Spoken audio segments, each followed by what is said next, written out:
All right. Happened to be in the kitchen, just chilling. We were getting ready to make something to eat this morning. Salute to everyone watching Truth Colors for the very first time. And as I was up there just cooking, or getting things ready to cook, I just start speaking to me plainly about this mark for the most part. And it's just something that will definitely be able to encourage everyone. All right. All I can say is that the end is near. I mean, I don't know else how to say it or put it out there, but when the way he said it, and if you can see it like as clearly as you can see the sky, then maybe it's time for you to think about things that you've been taught as a little child a little bit different. Because I'm gonna tell you what it is. Now, the funny part is this. We've already did a live one, and it came out to be in that. Now I done heard him tell me, we're talking, and he said the same exact thing that is actually there. So, for those who know him, you have nothing to fear. For those who don't, you have everything. So, we'll go ahead and hit this intro, and yeah, be back. All right.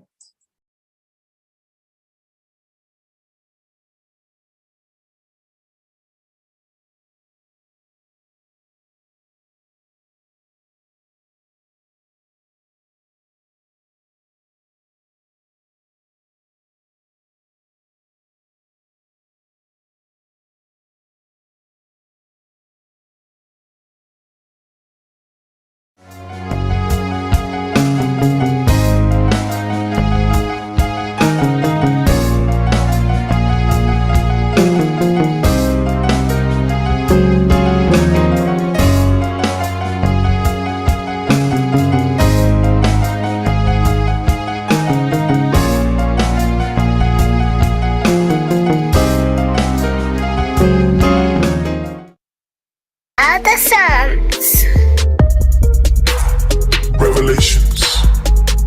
And the third angel followed them, saying with a loud voice, if any man worship the beast in his image, and receive his mark into his forehead or in his hand, the same shall drink of the wine of the wrath of Elohim, which is poured out without mixture into the cup of his indignation.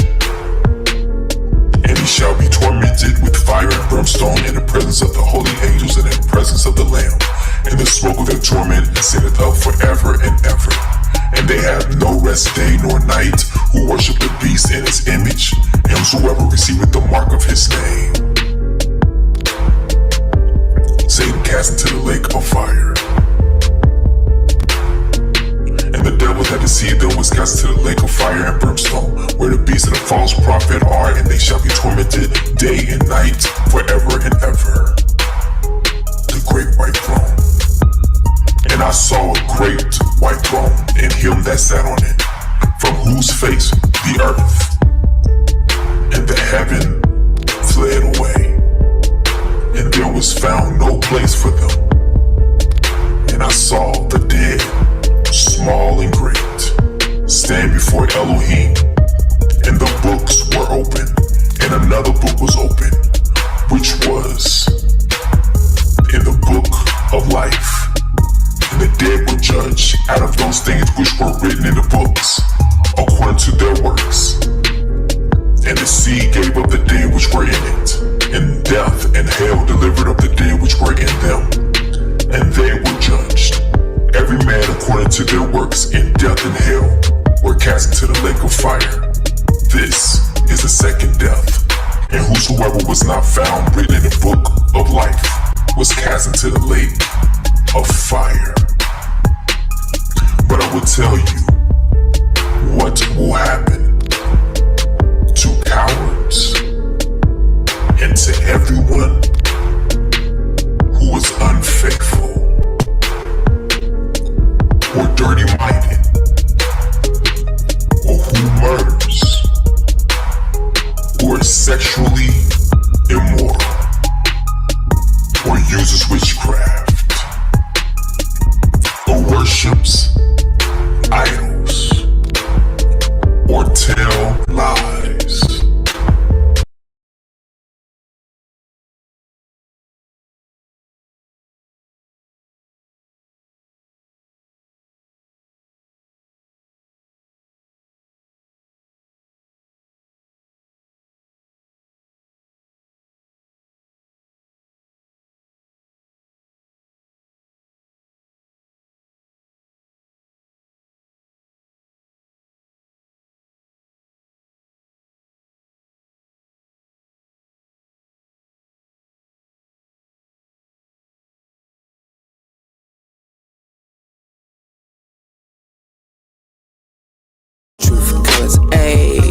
From whose face?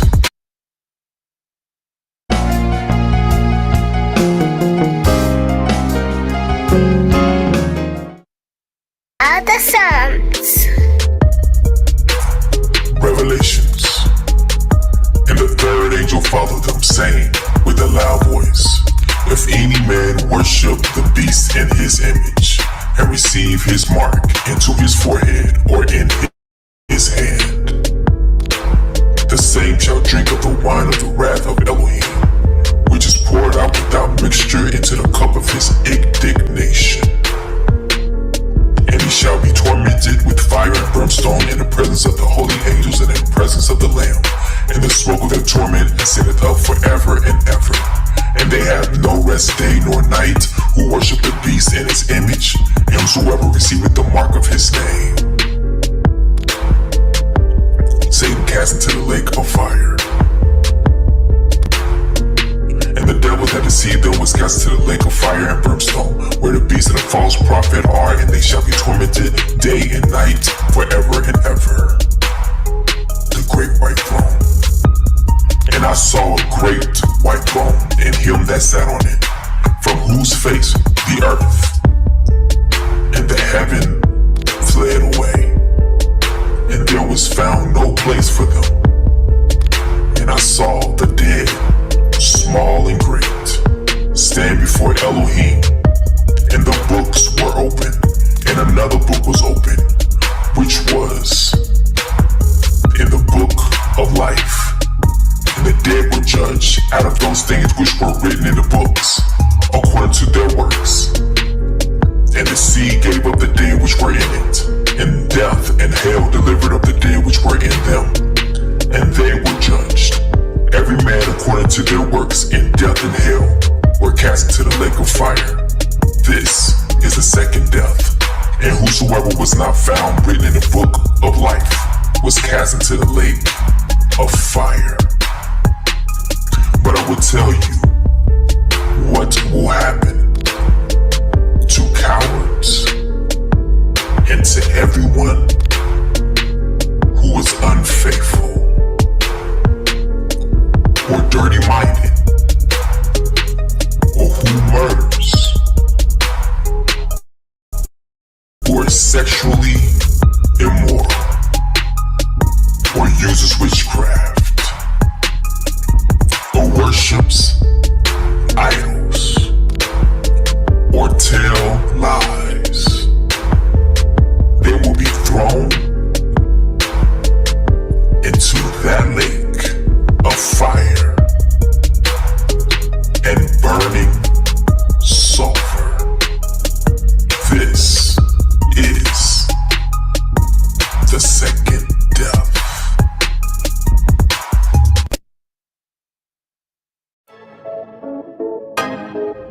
Your haters, not your haters, they're your fruit testers. Your haters, not your haters, they're your fruit testers. Hey, Yahuwah says we your haters, not your haters, they're your fruit testers. Multitude like the haters, not your haters, they're your fruit. Beats by other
Okay.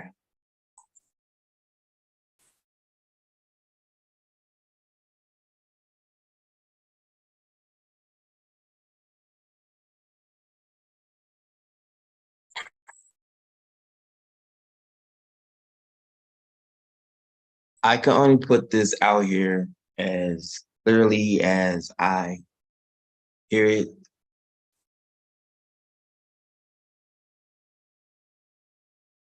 Know for it to be true. Everyone who do not understand how judgment goes, you are first, number one, appointed a decree to die. And just as everything is on the earth, for those who've ever been to jail, when you go in, they literally, it's not like you just get put into a cell. No, there is a process. You go through processing. You know, have the first number one, they get your name, all that good stuff. First, they got to identify you, make sure it is you. Then after that, they start to try to dress you in. And then from that moment, you get put into another list. So like if it's not just one person taken down, they're waiting for like rows of 20, rows of 30. You understand? So you could be there first, but you are not going to get dressed in until a couple hours of just sitting there. So that number one means this: a person can be on death row for a very long time. Hence is what's going on right now. Just because you see them driving around in their cars and having a nice house and everything seems to be loving their life, do you not understand their days are counting down? Those who are gloating and think they have won, their days are counting down. Not up, down. You understand? So watch this. Everyone who is selling out and have sold out, that is their role to play. That's their role. But the Father told me himself, and it makes so much sense. This is the separation of the sheep from the goats. People think like, oh, if you look in Revelation, it tells you what the first death is. It says those who receive the mark. Receive the mark. But we don't see that they instantly die. Almost the same thing as when Adam and Eve ate from the tree of knowledge of good and evil. They didn't instantly die as they thought death would be. They just had they could not have, they had a separation now from the Father, a complete separation, because they chose this knowledge over what he said. That's what it's all about. Being obedient to what he said, not versus to the knowledge that you believe. That's called trust. Understand? So Adam and Eve can go over and get knowledge from this tree of knowledge of good and evil, but it's forbidden. It's not that it's not accessible. It's right there accessible, just like the internet is accessible to many of us. Think about it. Tree of life, the tree of knowledge of good and evil. You can eat from all these trees, including this tree right here, which is the tree of life. But the moment you eat from this tree of life, guess what? You're not going to want to eat from this tree of knowledge of good and evil at all. Why? Because you have made a distinction between obedience, which is the tree of life.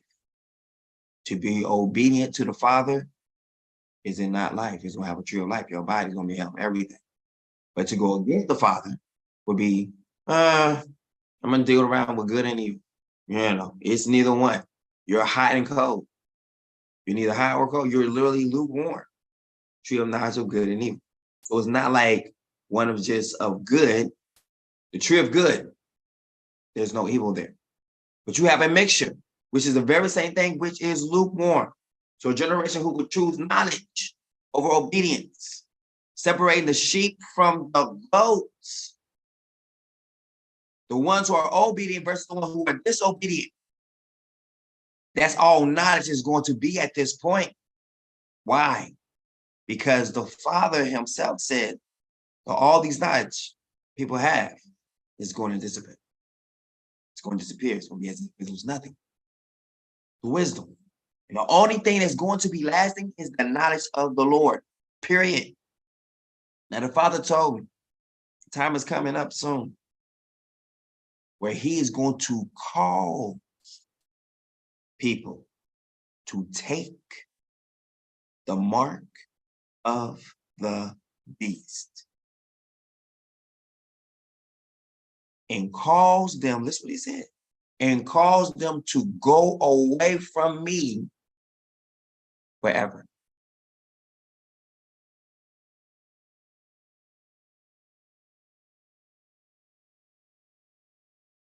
Now, when I heard the word, I'm going to cause them, we see in the Bible says, and he causes all.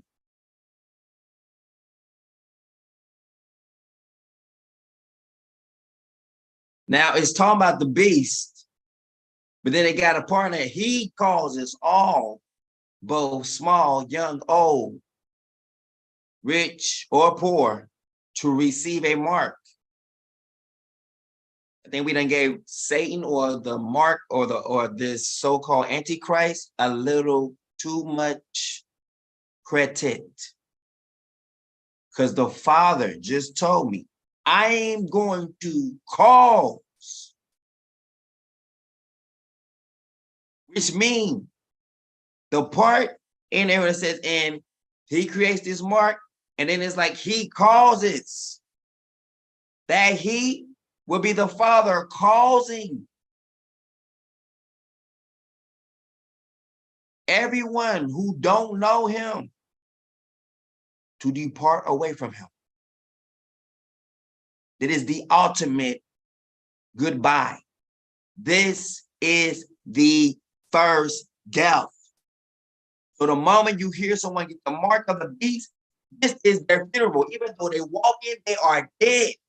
And the Father just said to them, this is judgment. Understand, we are here, buddy. We are here. If you are wanting to get there, we are getting here. I don't care what you see. I don't care how many people are living a glamorous life. Do you understand? He said the end will be just like the days of Noah.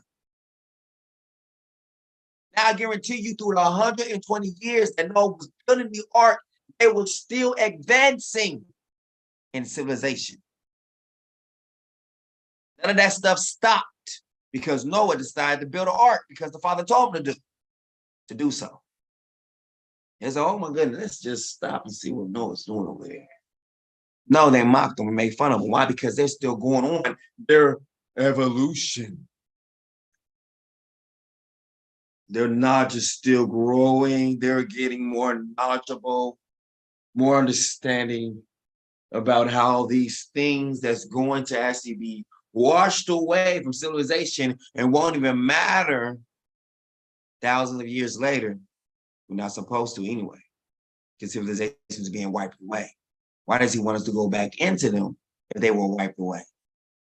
So we can learn how to get wiped away. Wipe out. Because every single person who actually follows on the same footsteps as these civilizations always get wiped out.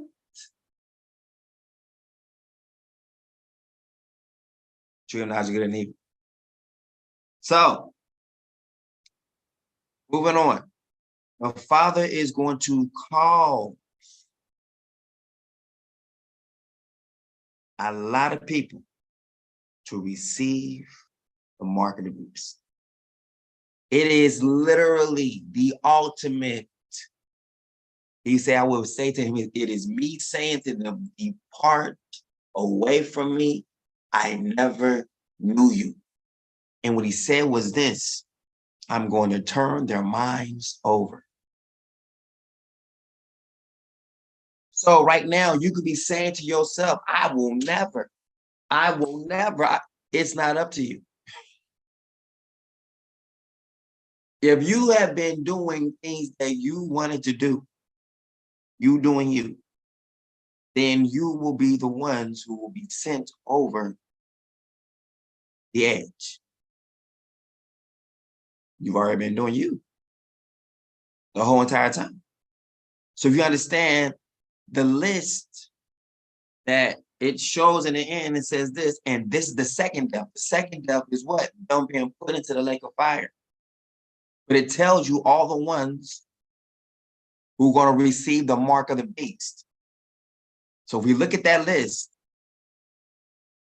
you can see all who the Father's going to cause to receive a mark in their right hand and a forehead.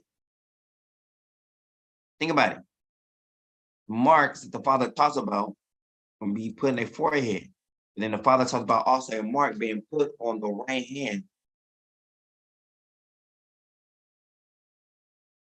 I'm the one who upholds your right hand. And we will seal the mark of the Father or of their Lord and Savior in their foreheads. What kind of mark do you think that's going to be?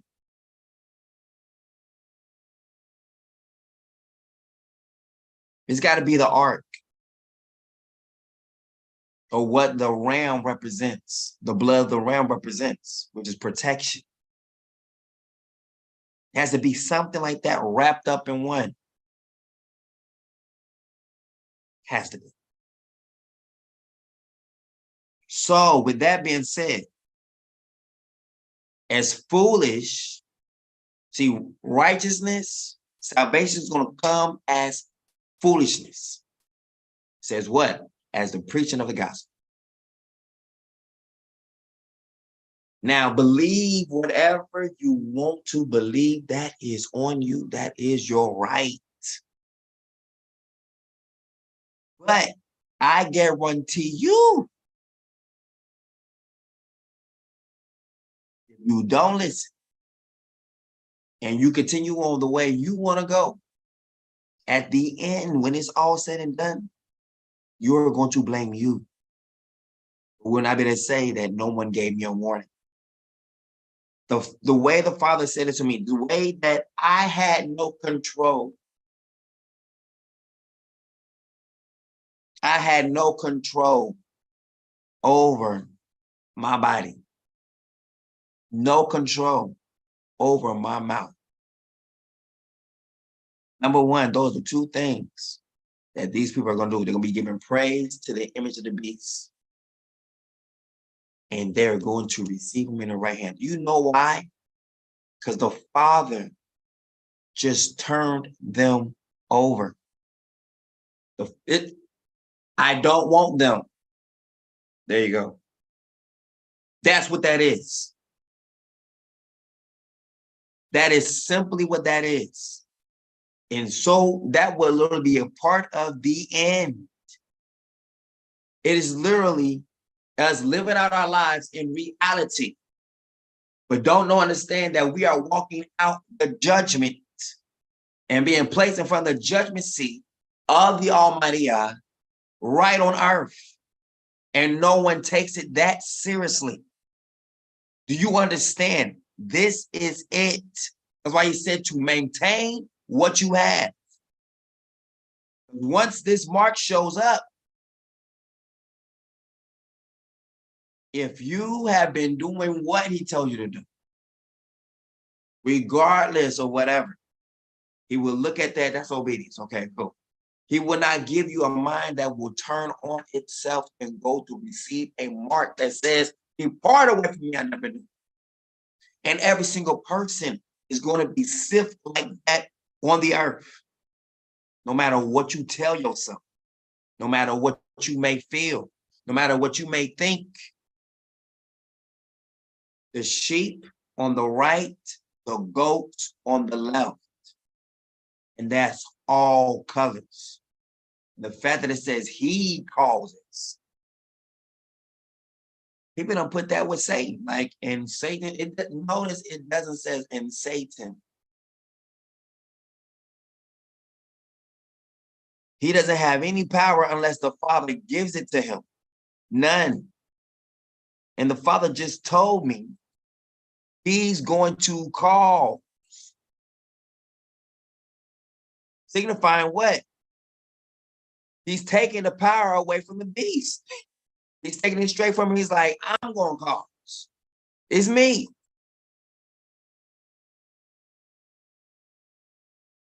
This is power. I'm going to show it. I'm going to play it right here.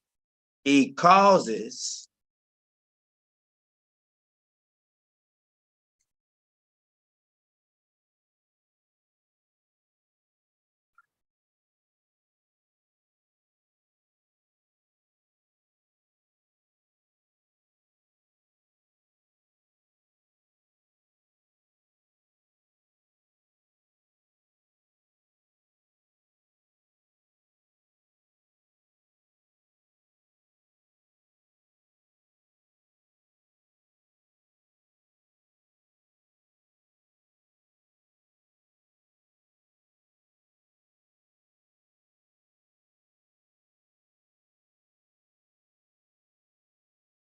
All right.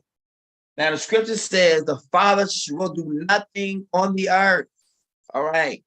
And people remember my hold on one moment. Check my chicken.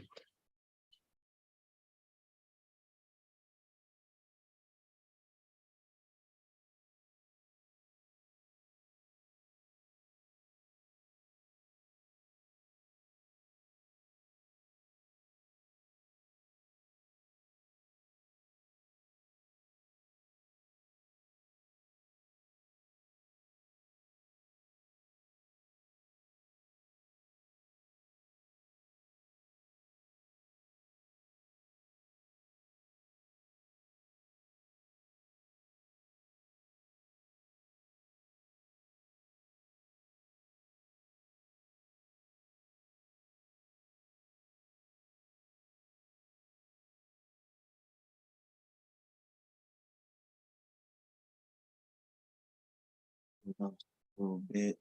All right.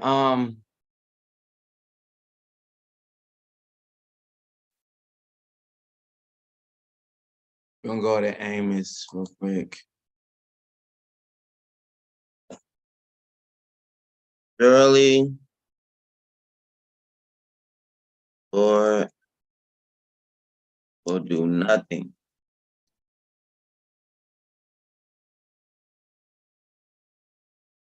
without revealing it to his servants. Right here. So the Father is telling me right now he's gonna call. That means the enemy don't have no power to do anything that he wants to do until the Father asks you first. Watch this, comes and tells Goshen what the next move is. Before COVID or whatever they want to call it, division came out. The Father gave us like 8 months ahead, like instructions. He told us what to get off of, you know what I'm saying, before anything happened. And we start hearing in the news, every single thing that this whole thing was attacking was also coming from the medicines people was taking. So it was very powerful how we were given heads up, you know what I'm saying, before anyone in their groups was talking about what this would be cutting out or whatever. It's one thing to cut out pig, but you know what I'm saying, with certain different things we was taking, like black seed oil, manuka honey. We love that kind of stuff. I wish they had that kind of stuff here in the land, if you will. And I'm trying to tell you something. A lot of the plants that probably had here in the land, a lot of them probably was shipped back to the States. A lot of them. So you might see certain kind of plants, whatever, but people are like, why don't they make all that stuff like right there in some parts of Africa? Some parts of Africa might have it, but not all parts. No. They got their own way of doing things, whatnot, but it's not all put together as a soap dish or soup. It's almost like the same thing like in the scriptures, how they will do things on the land one way, but then they will, to the diasporans, the ones who were away from the land, they did it a whole total different way. So we match that in scripture perfectly. The way that we do things in the diaspora is different from them, but we, in a sense, who are the branches who were broken off, which is the diaspora, cannot exalt ourselves above the natural branches. Now, with that being said, you were seeing that's exactly what Shaul, Paul, and all them was going out. So he was saying, I'm not speaking to the people of my kind. The people of his kind will understand the culture. But those who will be broken off, be a people, will not know anything about the culture. Now, we used to always think it's like, oh, it's like white people trying to boast themselves over black people. Paul is not even talking to white people, none whatsoever. The people that Paul has been sent to, if the Messiah has sent him to be as an ambassador means a person who's a speaker of the kingdom to come. The Messiah himself showing since he is speaking to Paul in the glory, but Paul's not able to see his glory. And the Messiah is talking about the one to come, speaking of someone else who is to come. So now Paul is given the ministry to speak about the one who is to come. And who is his ministry to? The ones who are there? No, it's to you. And then Paul says, of all the stuff I've learned in my culture, I have to cast it away. I count it as dung for the excellencies inside of Christ. What Christ is he talking about? Christ is.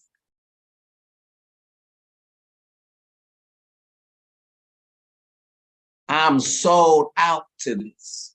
It's totally opposite and different than what I believe, what I thought. But you know what?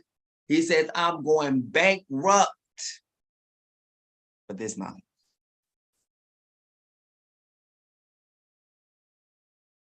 Same one trying to kill people because of the name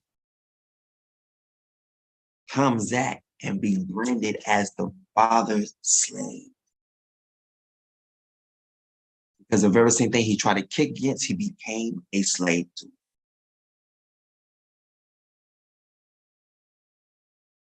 And he's from, watch this, Benjamin. So Benjamin has to be condemned.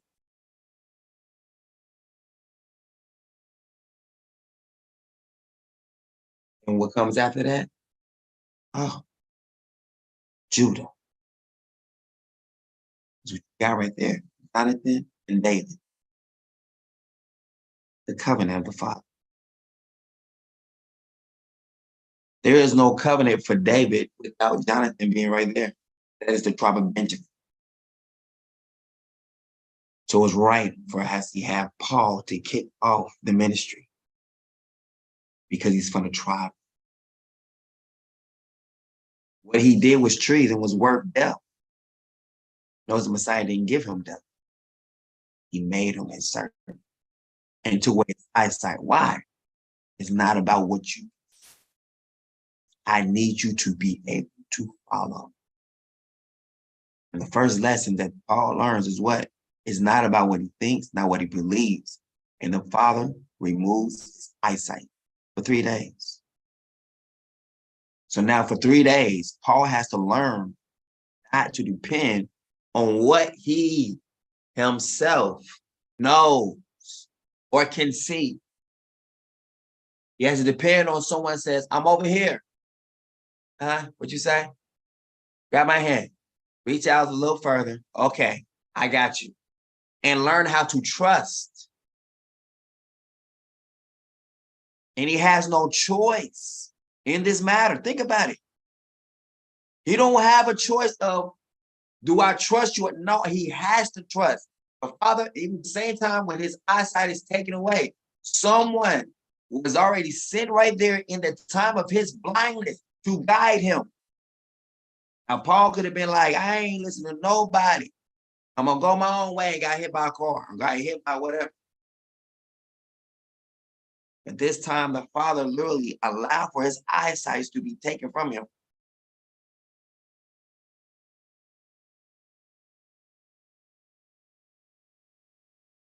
This is the same thing as the Father's talking about in Isaiah. How he covered the heads of the seer and took away the blind, took away the sight. Now, Paul has no choice but to follow. And Paul talks about, hey, sacrifice and offering thou wouldest not, but a body has thou prepared for you. So people are looking for the high priest to come through and give forth these sacrifices in the manner that they gave back in the olden times. When actually right now, that's not required. Once the second Messiah shows up, first blood sacrifice was given, not for the first, but for the second one when he shows up. Now it is. And then when he shows up, sacrifice and offering thou wouldest not. Why? Because that is done. Since I will be the same exact replica or the same exact image of the Son, it's finished. First showed up, boom, all right. People still going through the sacrifice. And notice we could not even do it. All the whole time, why during slavery, people do not understand it, that we match all those scriptures. For the time of when it was, watch this, why there was no sacrifice, no prayers, no anything. Think about it. We have been displaced from off our land. If we are the ones who are allowed to do that because we are literally from the tribe of Yehuda, or we're from the 12 tribes of Israel, period, whatever they want to call us, the 12 tribes of Ariel. Well, if that is the case, and we're being dispersed, there's no way that these things are taking place now. So at the time that we're being dispersed, at the same time also that there is no one they took away the daily sacrifice, takes away everything. Watch this, the daily sacrifice. So then the banner shows up and it symbolizes the time that our people have been in captivity, all summed up in one banner. So this banner represents also a number. So then those who are receiving the beast number, then those who receive the Father's number. I don't care what they try to do with electronic or whatever they try to do with their little mark. Our mark is cool. Our mark is dope. It speaks power at the same time, but it speaks where we come from. And we use those same things where we come from to link us back up. Watch this, as the 12 tribes is right there, represented in our pain. Pains, which has been slavery. But it looks dope, but no one have the balls actually putting it like this up. And the white people told me, and Mexicans told me, it's like, no, it's like he says, you have on your thing as a logo, a unspoken truth. Many people see it all day, every day, and know it to be true, but no one will ever put it in a depiction as you have done. To do something like that takes guts. Even I told a man who was actually helped the creator, or I told him what the vision was, and he literally was sketching it out.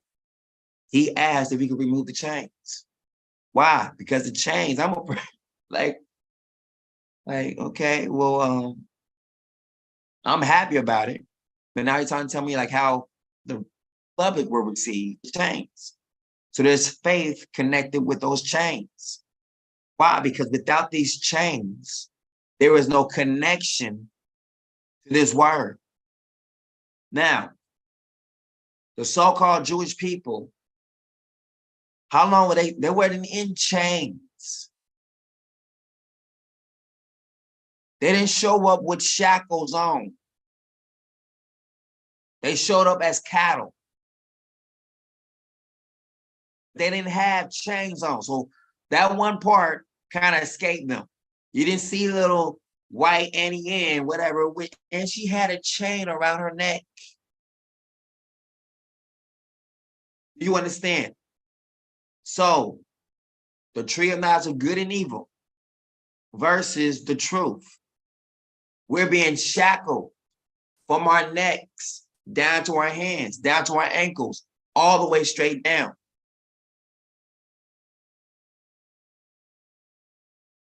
We killing that right there. Nowhere in the Holocaust do they talk about chains. They talk more about the gas than anything. It's like, all right, one's going to try to outdo the other. All right, you're going to walk around in chains, but we're going to put them in a gas chamber, son.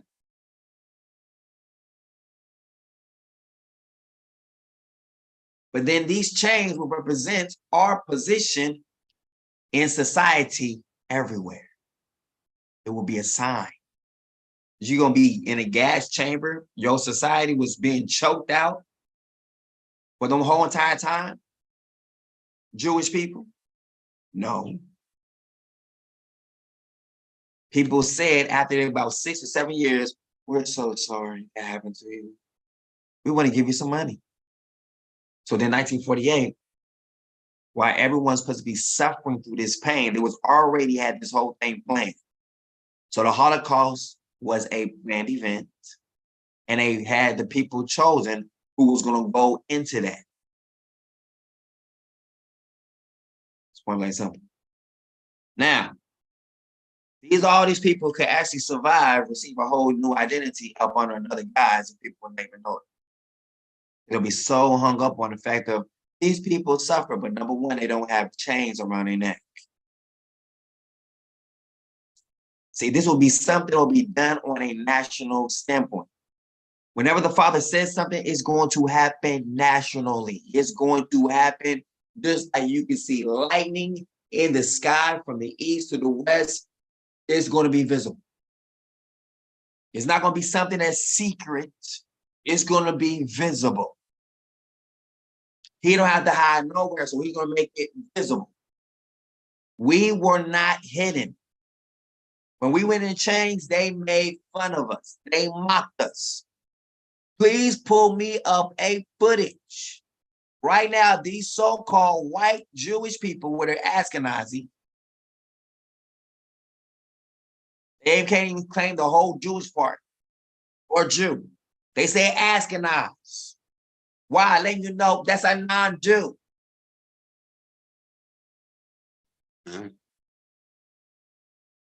They're telling you we're not Jewish. We're not the people. By literally saying Ashkenazi. Ashkenaz. They keep telling you we're from Ashkenaz. We're not even the people the Bible's talking about. They have to make a distinction. Their own self. Away from us. Just as we went into slavery. And as soon as we came up out of slavery, there was some laws that separated us from them. Is this not a pattern of the Father? Of the same thing, we went into Egypt. There were some Egyptians who did not like us at all. And we were the same color of people. We were dark-skinned.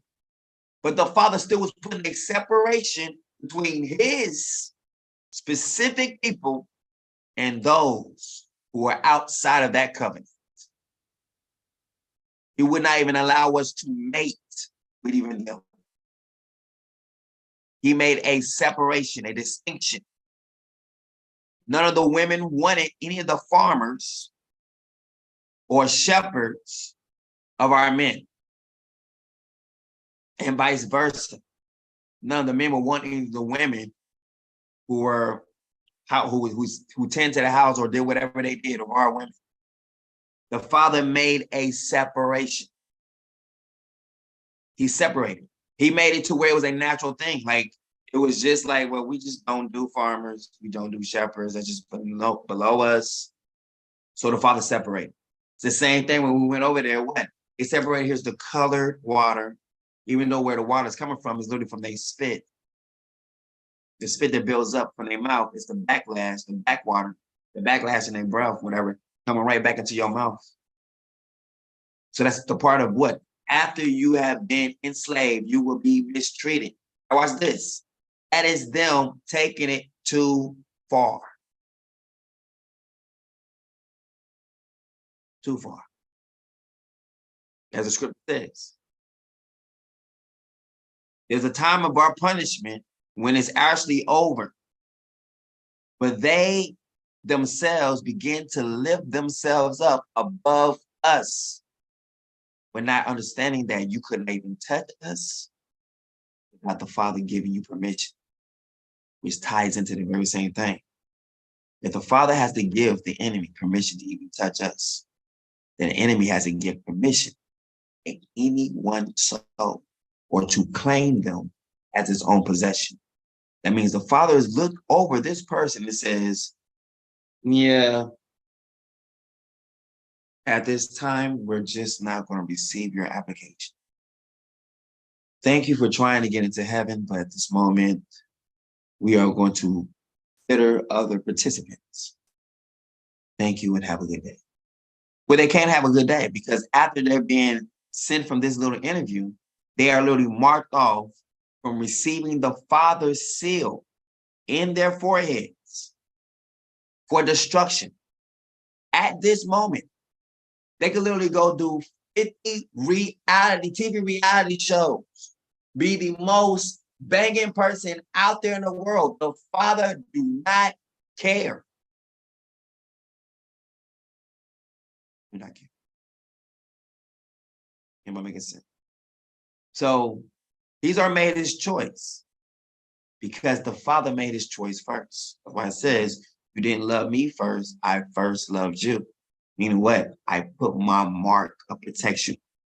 And why? To let you know, this is, the Father remembers who to seal. Why? Because you have a mark in your forehead.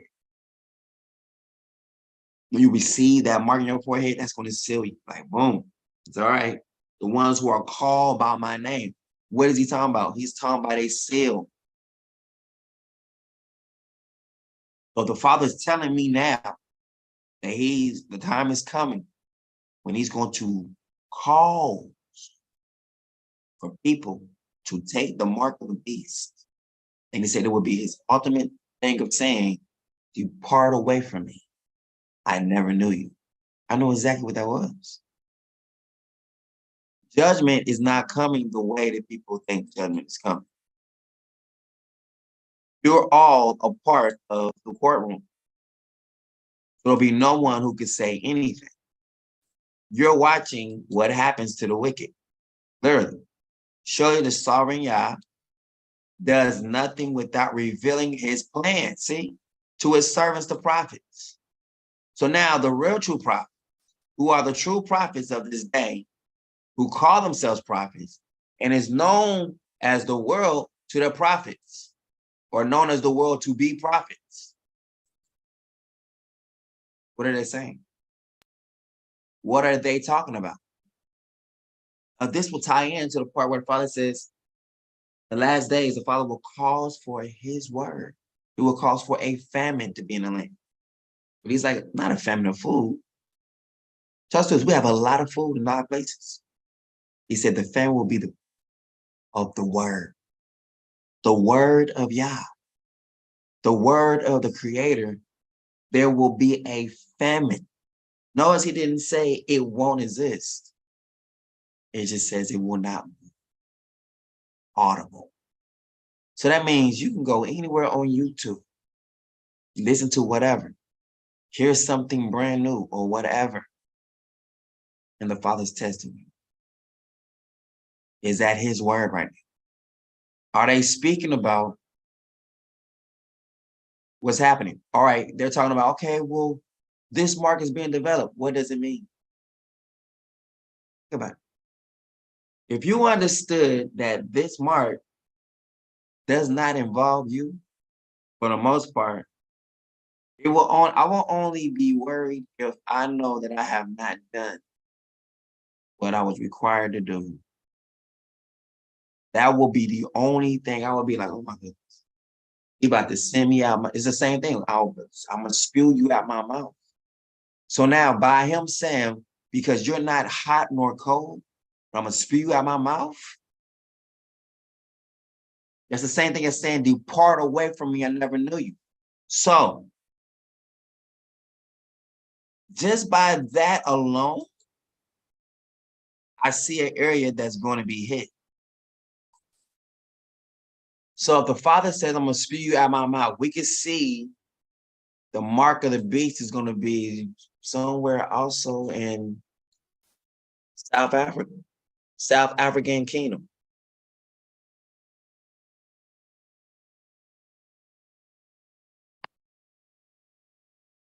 What's his name? The Lestos? What is it? Where's the entry? Let's look at the map.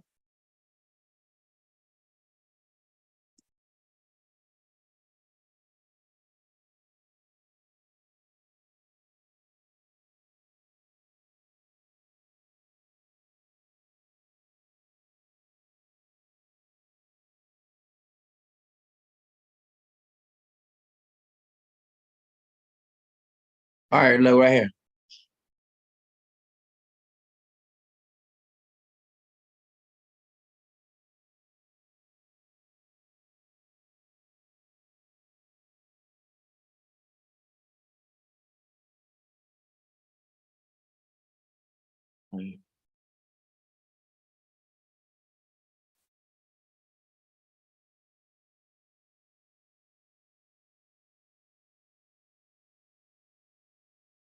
Yeah, Port of Elizabeth, Durban, Pretoria. So here's the nose. Here's the top mouth. Here's the bottom lip. I'm going to spew you out my mouth. So we got Johannesburg, Pretoria, Brisbane, Lesotho, South Africa, anything inside of the mouth. So here's the nose. Here is the mouth, the top mouth. Here is the bottom lip. You can see the little cusp right there. That's the beard right there. It's a whole face of a man. All right. Going into, I will spew you out of my mouth. It's collecting, wow. Going to the back of the throat, Angola, Ghana, Namibia, Pretoria, all this. Going all into this. So wherever the mouth, I will spew you out of my mouth. How much water or how much liquid can a mouth hold to the back of the throat, in a sense right here, and literally come up and spit out of his mouth? I'm just saying, I'm asking questions, someone please answer. Like, I mean, I'm asking questions because now we're looking at things. If he says, I'm going to cause, and the word literally says, I will spew you out of my mouth.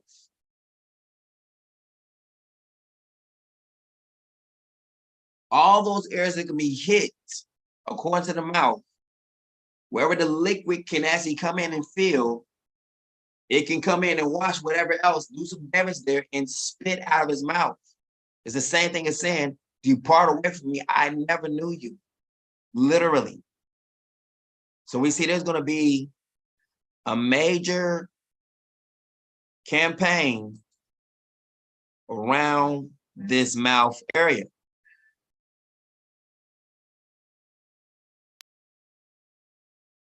Botswana, Namibia, Pretoria, Johannesburg, whatever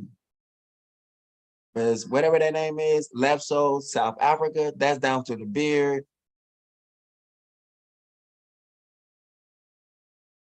This is the this is what be up probably where the tonsils is, probably up in this area. Not sure if it's gonna be hit like that, but you can see where campaigning will be taking place. And since we know that Switzerland or Switzerland, whatever it is right there at the peak of his mouth, like we can see clearly that the father is not enthused. He's not happy about that. There's a lot of stuff, people talking about the Sioux River and all that kind of stuff.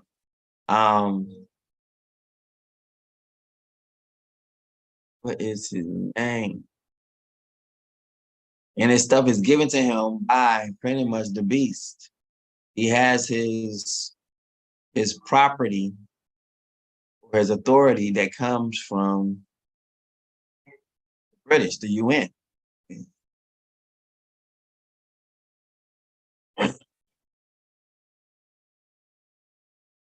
So I got Port Elizabeth right there in South Africa, Cape Town, all of that.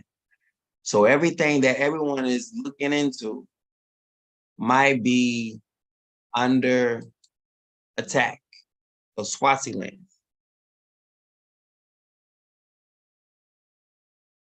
This is the same thing as Switzerland, right? And Eswatini.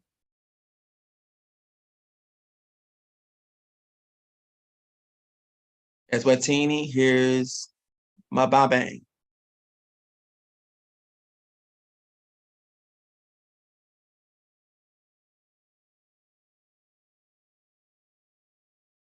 The monarch, government, absolute monarchy.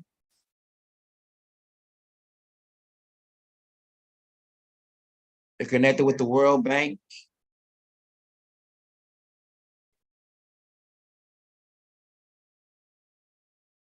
All right, so for Yah does nothing, or the Father does nothing without revealing his secret to his servants, the prophets. So there's going to be a famine of the word.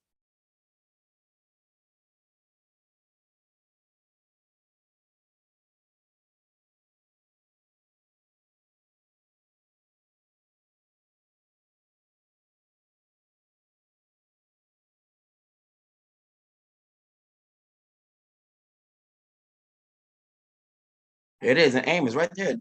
We still in Amos. Wow, it's just, here it is, Amos right here.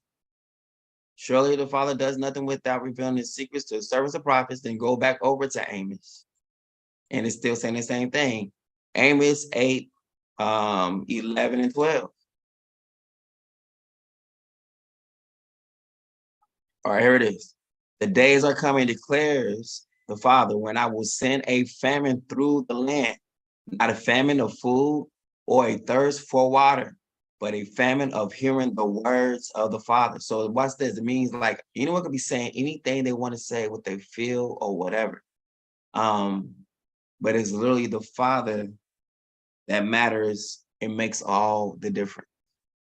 And he literally put it out there. He said there's going to be a famine of his word. So if it's going to be a famine of his word, that means everyone's saying, like, oh, I speak for him.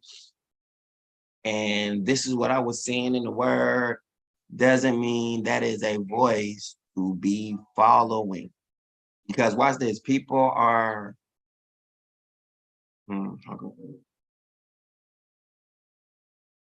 word, in a sense, this word is simplicity. After a while, people, saying whatever, they want to move on to something. I want to hear something exciting. I want to hear this. Well, it's going to be very exciting. Like everything that the Bible has promised and what it says it's going to do is very exciting. It's going to happen. So the famine of the word is what's going to actually kick off a lot of things. Meaning what? With the famine of the word, that means also there's no instructions.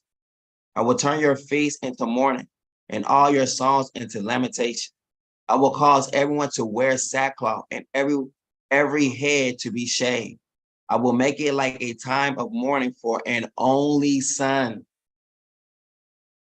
Meaning what? The birth of the Messiah, like it's going to be around this type of celebration.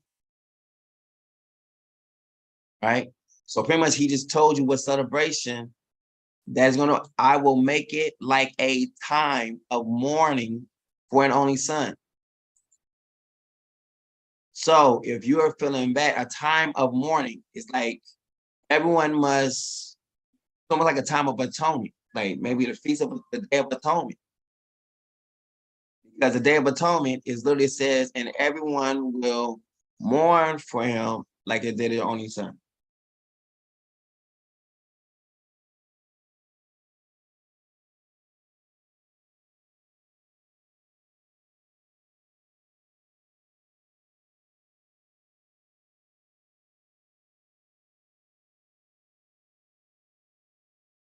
They will mourn.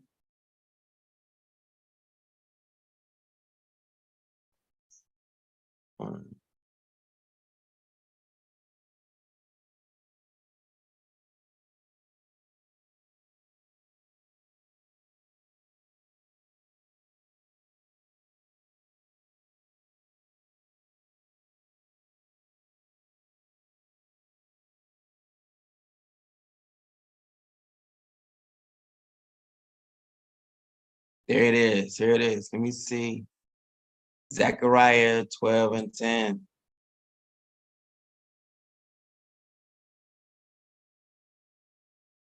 Mourning the one they pierced. See? So it's got to be the Day of Atonement. Then I will pour out on the house of David. Look at this.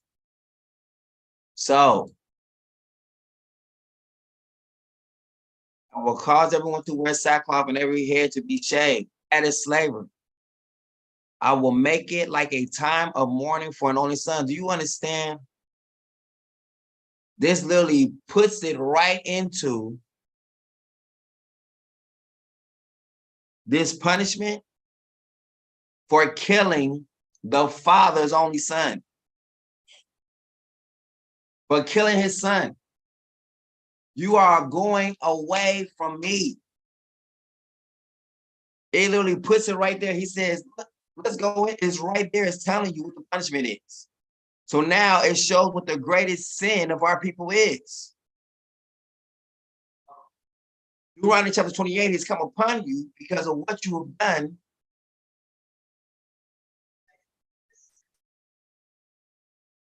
Your head is shaved. That's exactly what happened to the boat. Each time you got onto the boat, they shaved everyone's head. Look, I will turn your feast into mourning and all your songs into lamentation. All your songs. We got money for war, but can't feed the poor. I will turn all your songs into lamentation. I will cause everyone to wear sackcloth. Everyone. This is uniform. If this is uniform, this is slavery. It doesn't matter what you are making, how much you had, everyone is made uniform to wear sackcloth. And every head will be shaved. That's male and female. And your children. Why? Because you're going to go on a boat ride. We don't know if you can get lights. And instead of going through that, we rather just shave your head bald. This represents slavery. So now watch this. You used to smell like perfume and everything. But depending on how long you've been on this ship, ladies, where there used to be a full set of hair, you are now bald. Baldness. I will shave everyone's hair. It is literally talking about the time of you going into slavery. The Father promised you going into slavery. He says, instead of well-said head, baldness. Instead of a nice smell, stench. Why? You've been on a boat for how long? And you are shaved bald. Well said hair, and you bald, and you showed up. Watch this. Instead of little anklet bracelets, you have a chain. He's literally telling you what you going to look like, what you going to smell like on the day that you're going to sleep. It's a switcheroo. You having it all, then it's being taken away from you. You smell like roses. You smell like, because you've been on this boat. Wait a minute, hold on. I know what they did on that boat. On this special boat, that everyone's going to a whole nother place where they don't really care about our folk. They let the women every single morning get up and literally take a shower. So all these bald-headed females have not been able to wash themselves, not even in water. They can't even do anything. They can't even dip in the water or anything for months. They don't care what you stink, what you smell like. You're about to fulfill a prophecy. You'll be looking for this prophecy, like, look, and they keep putting it out to the women, you know, about the wigs and everything like that. Father's talking about a time of change, showing you what you was used to wearing normally. But on this day, all that will be stripped away. Even the hair that you had in your head that was in braids or mostly locks will be cut out of your head, which is the same thing as writing Ichabod on this whole entire people. The glory of the Father being taken away from the women. The glory of Yah being taken away from the man. His glory being taken away from you, period. Pointing into my brother told you. He warned you. He was there to bring forth warning. He was laying an axe at the tree at the moment. That's why he only chose 12 and says, out of even all the 12 tribes of you, out of all of you, watch this. The one who is unified with the other tribe is the one he considers to be a devil. Judah or Judas was not representing himself. He was representing the whole entire 12 tribes. Oh, there was other people who were genuine and wanted to be there for the Messiah. While there was another one who was sold in. Watch this. He could not even come into that place without the Father wanting him to be there. Therefore, the hands or the blood of the house, the blood of the king, is going to rest upon the whole 12 tribes. Now, at that moment, when that takes place, your feast and everything else is abominable. And they're about to go away. When the Messiah says, the time is coming when no one will come over here to worship. If it means worship, it means the same thing. Would not be offering up sacrifices or anything. He's telling you about the time when things are about to be cut off. Time the daily sacrifice is cut off. You're not allowed to give any sacrifices. You're not allowed to call on the name.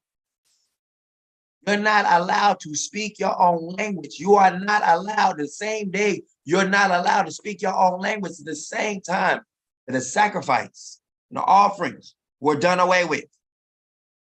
He has required you not to speak for a season.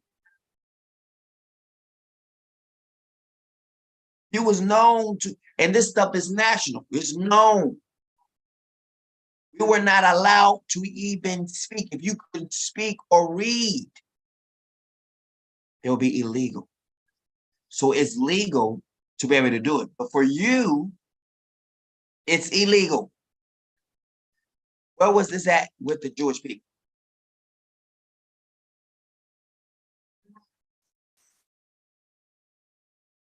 Where does it say that and the Jewish people were not allowed to speak their own language? The Ashkenazi Jews was not, the Germans, the Russians. That's what they are. Point blank simple. They're the mish, the mash, the mutts, you know. So, and then they're gonna go over there and make some other mutts, right? And I know Facebook is gonna hate it, but so what? I'm not here for your community standards. I can care less about them. Remove my pages. I'll just come back with another page and come back with another page, another page. And y'all people love the social media and like to know what people are doing. They're gonna let me in anyway. Point is, I don't care if you know my whereabouts. My words to you are always going to be judgment against you. No matter how much you think you know about me. What I know, what I say goes. You try to plot, fall. You might have everyone else up under control in a sense, but you ain't gonna have control over me. That is a promise. And the day I decide to actually get froggy, I will be ready. My Father will have you trust and believe. So believe and think what you want to know, or believe it's true. Or don't take anything what I'm saying to you as being serious. But there's no one with a more convincing testimony than mine. Do I know him? Does he know me? Well, the better thing is what? To know, does he know you?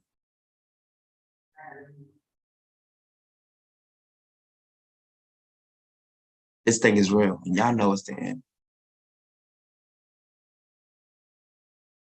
Y'all get mad at me because I tell the people the truth that actually is designed to kill them and make them feel comfortable. You say. But you didn't give a damn about us before, and you don't give a damn about us now. As far as I'm concerned. You are wicked to the core, and there's nothing will change you. So the Father's already made you to part away from him. Fight against the very same people, or his people, and you are not it. If you are of a leprous color, you are not it. But your wealth is reserved for the righteous, the ones who are it.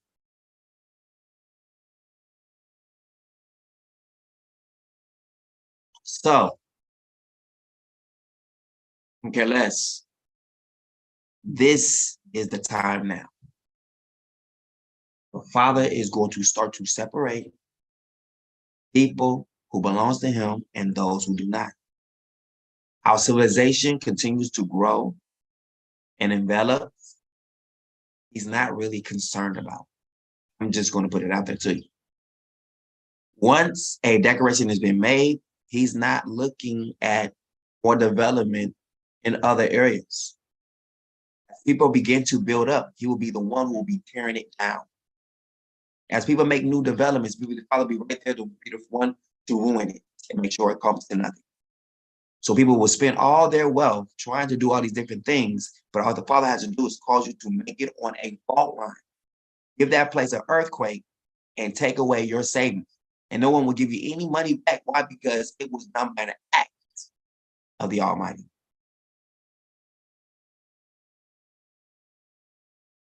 Build up mansions, build up homes, build up faculties, build up embassies, build them. Anything that's not supposed to be there will be torn down.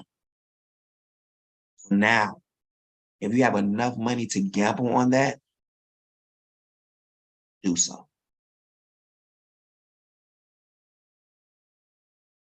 Some people start building and don't have enough to finish. Do so. You big, you bad, your money's long, your money's strong, go for it. But if it's not sanctioned by my Father, it ain't gonna happen. You can start it, but won't be able to finish it. Or you could start it, have it done, stuff start to come up. Here's what it is. We see two things that's operating right now. I will make it like a time of mourning for an only son, and its outcome like a bitter day. Come on now. Zechariah. Mourning of the one day periods. Then I will pour out on the house of David and on the people of Negro land a spirit of grace and prayer, and they will look on me. Wait a minute, how in the world are they gonna look on me unless you're right there in the midst? The one they have pierced, they will mourn for him. One person, as one mourns for an only child, and grieve bitterly for him, not themselves, as one grieves for a firstborn son. That means the one who has the rights of the firstborn. The Messiah means about the Holy Spirit. He must come and take what I say belongs to me. So the Messiah is called the firstborn son, then the Holy Spirit must come and take what is of mine. And by you giving him or honoring him in that place, you also will be honoring me. On that day, the dwelling in Negro land will be as great as the dwelling of Adad Rimmon in the plain of Megiddo. So now, he done told you the day that you are going into slavery. It's the same day y'all are mourning. It's the same day as he loses. Look, I will make it like a time of mourning for an only son. It's like the Day of Atonement. And it's outcome like a bitter day. Behold, the days are coming, declares Yah, when I will send a famine on the land. Not a famine of bread or a thirst for water, but a famine of hearing the words of Yah. If you cannot speak and you have the word of Yah in your mouth, is there not a famine? Now watch this. The famine starts when you go into slavery. You can't talk in his name, you can't do anything. There is literally a true famine. But this will be the same time when the so-called churches will be growing and developing up their doctrine. So at the same time while this is taking place, the Father is quiet. It's like the same thing when book of Daniel, when Daniel is told to close up the book. Father doesn't say that knowledge does not increase. He says knowledge will increase because people will be going to and fro, and knowledge will increase. It doesn't say the knowledge of the Lord will increase. It just says knowledge will increase. Why? Because the book is sealed. At the time while you're in captivity, who's the Father speaking through? He's literally closed this chapter for a little bit of time. So the word of Yah is not going forth. So anyone who comes through and says, hey, receive this name and be saved, is nothing but the mark of the beast. And the people know this. The real people who matter knows this. The real people who don't matter is going to be appalled that the people will not choose this name and choose death, then they actually go against the name that they know. It's the same thing. Judgment always begins at our house. So judgment cannot begin unless the Father himself is already judged between us. This is mine, this is not mine. And then the devil comes in and takes whatever belongs to him. Now it's going to be those who will resist and trust in the real name And then they're going to be given over to the devil to be punished and try them to see if they really believe this. That happens too. These are called martyrs. And their death is blessed. Understand? So, the way they make this thing seem to be hard, it's not hard at all. Actually, what we can see here is now that the time you went to slavery, that is the same time, like as I said, the hands being raised, your arms being cut, cross being put there, which signifies what? Nubs. Praise is done. This is praise. You cut these off, you have a cross. Praise is no longer going forth. Sacrifice is no longer going forth. So it makes sense that at the end, that time, the Father has allowed this to be done away with. He's not picking it back up again. He's not about to require the slaying of lamb, goats, and bulls and everything like that to actually to be atoned for sin now. The people got something more greater detail that they literally now have to do. They have betrayed the Messiah. And now, the only thing that will literally atone for this body, it's got to be two bodies to one, for this one body, he's not requiring no sacrifice and offering. We done been through that. I'm requiring obedience. I'm requiring a body to operate. I'm requiring obedience. So he's going to literally have this body that is going to be obedient. Watch this, whether the person is aware of it or not. Automatically. Now then, people, watch this. During the time you've been told all these different names to trust in, here's this person who's going to come with another name. But no one has his testimony. Now imagine you've been told the name has been this for so many years. You can see it in the Bible and everything. Then you literally then change from that and went to something else different. And then now here's another person saying, like, based off of this conversation with me and the Father, the name is this. Now you got to trust into this name. The famine of the word of Yah would be already there at the time when everyone knows what they know at that moment. There'll be something new that he will declare, will be coming out of his servant's mouth. Now, there's a time when he said, when we make the prophets and other people make their knowledge, their understanding dissipate. He's going to frustrate mumblers or people who think they know the future. They're going to say one way and the Father's going to go a whole total another different location, no whole different place, everything.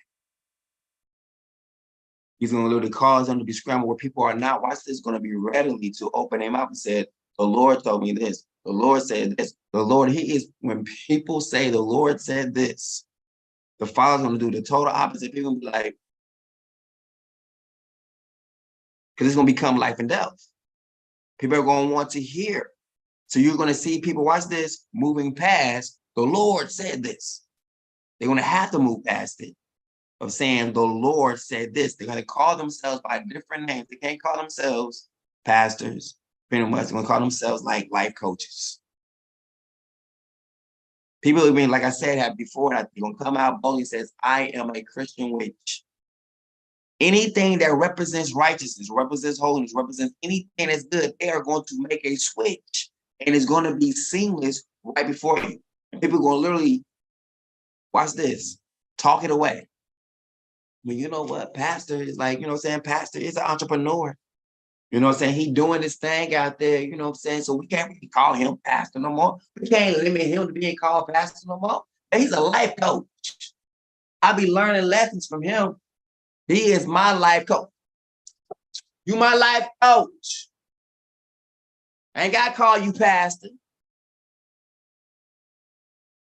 It's okay, right?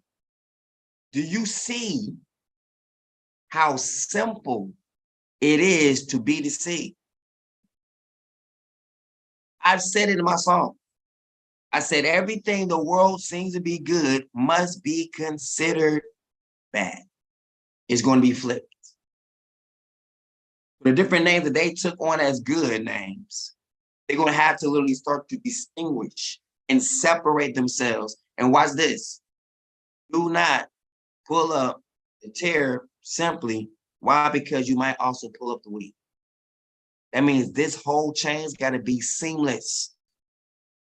I must have my people around where I can tell them that this is what this means. So when they see stuff like this, they know to avoid it at all costs. Like, well, you know, my pastor, he changed his name from being pastor to be called life coach. When you hear, you be like, I'm sure. What'd you say? Nothing. I just said like, okay, praise the Lord.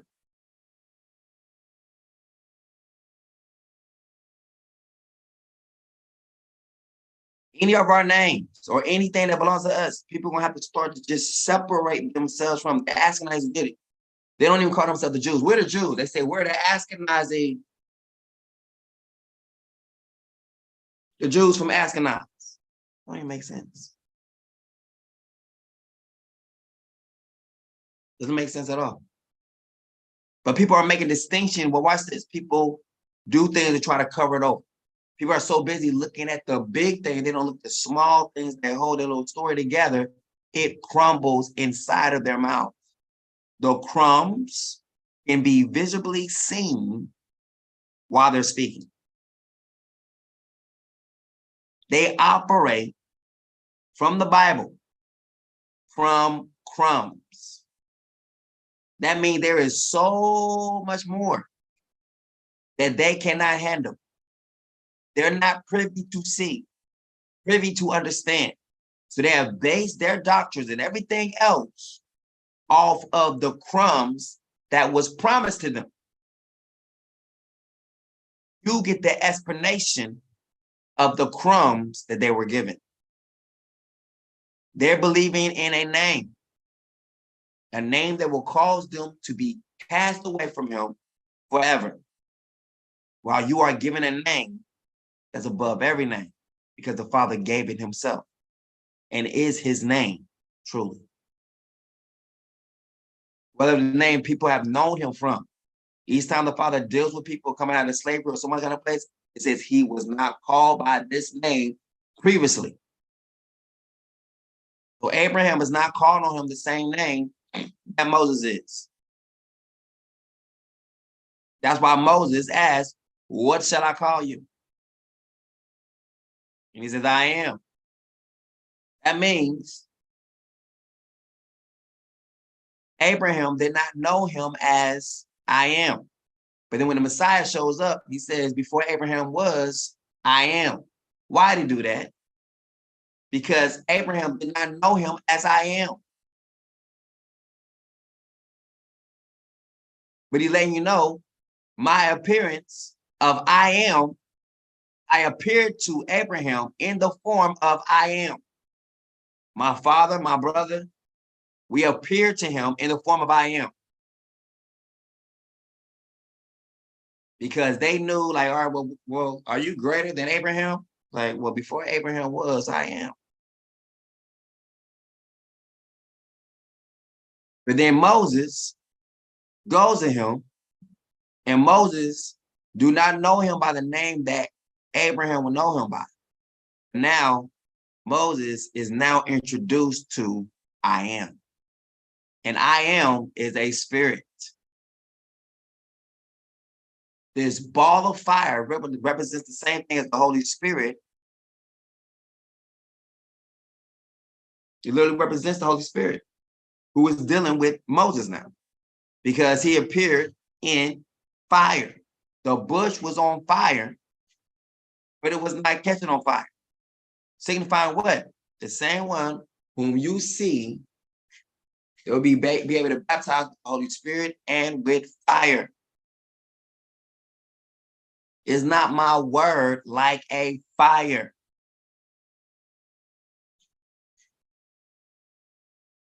I love that. It's powerful.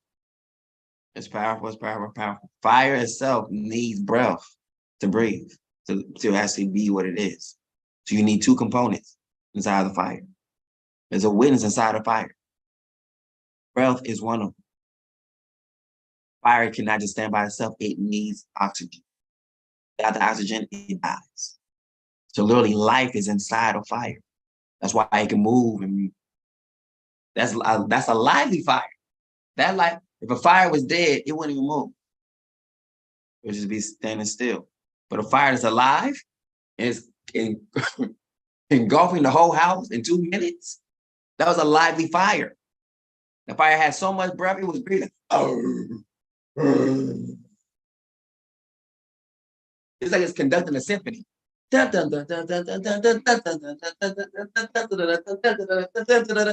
just like that. That's how fire be. So everything has life. It has breath in it. Everything. Because without that breath, the fire be dead. So it is not like my word, like a fire. Then you know with the word fire, you already got the breath inside it.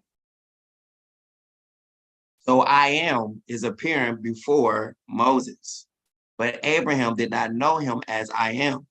That's why the Messiah says, when Moses met me, he met me by a different name, and he knows this. And he's hitting them with their own knowledge. But then he hits them with a name that goes above the name that Abraham knows. Before Abraham was, this different name, I am. I've always been here. No matter what name it is, the name that he always chooses will be a name that's above what people can even think or even understand. That's just how he does. Right? So he went above their knowledge, and then he hit them, watch this, with Moses, because Moses is I am. Moses is dealing with I am. So they are literally getting their strength from the law of Moses. So the law of Moses is coming to I am. But when Moses is speaking to I am, and when he's speaking to the Father or he's speaking to the Son, he's speaking to him as I am.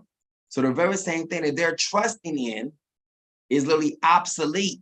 He says, I'm the one who gave Moses what he has, what you trust in. So he literally just put out a whole trump card before all of them. When he says, before Abraham was, I am, it caused them ready to go kill the Messiah. You can say anything you want to say. When he put himself on the same level as the Father, it was ready to take stones and kill him. It pissed him off. He literally just put himself above everything they were saying. He said he put himself above all teachers. He put himself above the priesthood. He put himself above every little thing of their knowledge, their understanding, and it pissed them off because he literally just pulled off a trump card and set it right in front of them like, deal with that. Now, at the same time, for them to say he's wrong, in a sense, they know they would be breaking the law because these people who keep the law, the 10 Commandments would be definitely in their mind. They can't bear false witness against him. So now he has made this claim that before Abraham was, I am, which is putting himself in the same equal to as the Father. Now they are pissed. They don't try to come against his testimony. They just simply try to kill him. From this moment on, they're trying to kill him. Because there's no one who can really refute his claim. But they know in their mindset that no one will ever take that claim that they are the same as the Father. Nobody. And when the first one comes and does it, even the prophets, they know not to put themselves on the same level as the Father. As great as Enoch was, he doesn't put himself on the same level as the Father. Here comes this son who comes and puts himself on the same level as the Father.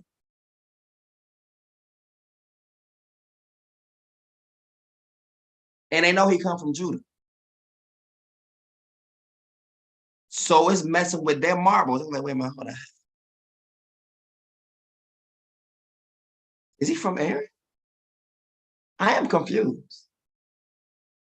Is he a Levite? Okay. Since you say you're a high priest, right? Okay. That's why I started to test him. In the book of the law, this is what? Levi, in the area of the priesthood of Aaron, literally coming at the Messiah. Why? Because they want to see the new teacher in town. You say you like the Father? Okay. Just kill this fool. He is disrespectful. They see him as one of the devils, one who was possessed. That's why they say, like, when we start doing these miracles, they're like, well, wait a minute, hold up. Well, we know that there's no way he can perform miracles if he's with Satan. If he's with the devil, he could not do this. Now you know that devils, magic, whatever, does not heal people. I'm telling you, if he was from Satan, he could not do the miracles he's doing. Why would that be put into the text? Because they are thinking he is from Satan.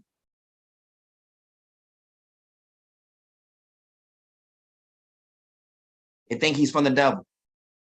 Why I start saying, they start coming out their mouths like, he does these miracles by Beelzebub. Why? Because they have nothing they can actually put on him. They can't talk to him when it comes to scholarship of the text of the Bible. They can't see him. Now he done did something greater than what they can do. What's that? Heal. Now he's what? Stealing the attention away from them. Now they got to keep the attention by what? By lying on him, saying what? He does these miracles by Beelzebub. The Messiah is a huge threat to the Levite, the Levitical priesthood. He's a threat to the scribes and Pharisees. But they had already been in the process. Watch this. Before this judgment came, they was already putting away the real prophets, putting them away into captivity. The Father says, he said, the day will be mourning like a person mourning for their only son. Why? Because also your captivity will be because you did not want to hear what y'all wanted to say.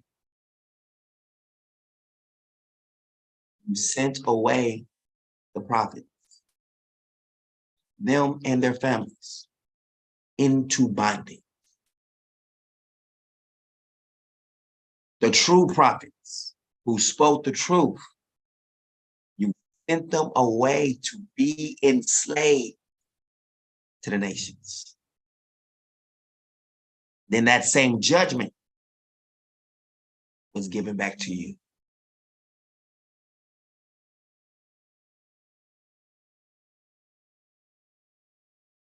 So now when the truth shows up, you show forth what he says. He says, you are the ones who are the children who killed the prophets.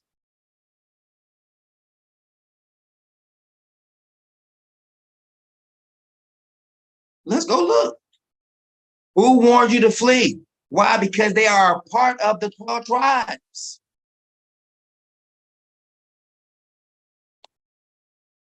Who warned you? Meaning, well, who gave you the alarm? How did you hear the ram's horn? They're saying it specifically. Why? Because you are within the house, breaking the house up.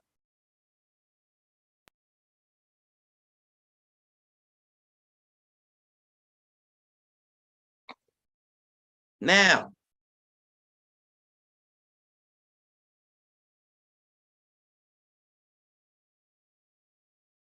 you are guilty.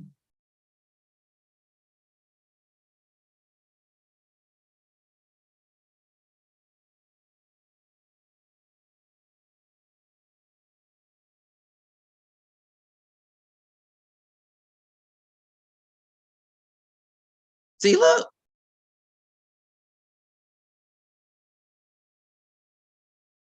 Luke 11.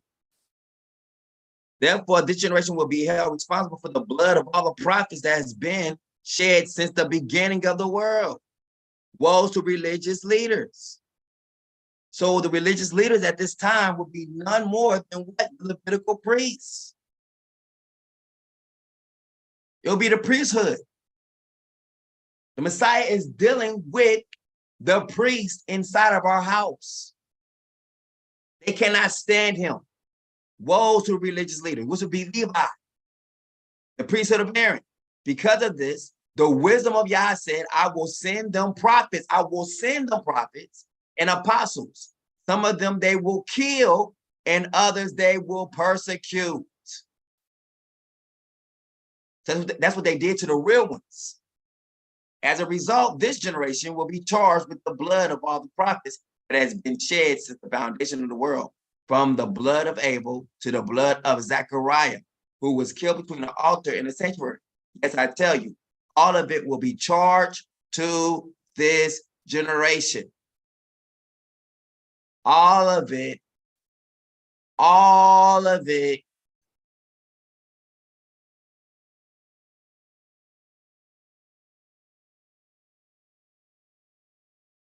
All of it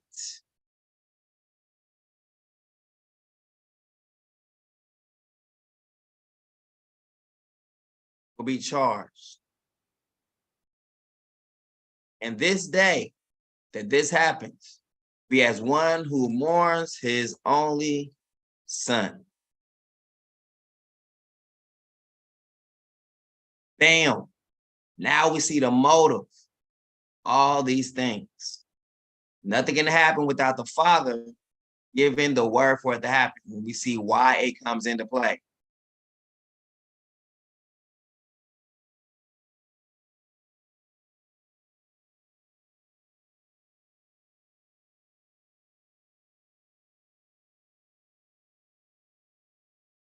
Come, you are blessed by my Father, inherit the kingdom prepared for you from the foundation of the world. That means what? You have endured until the end.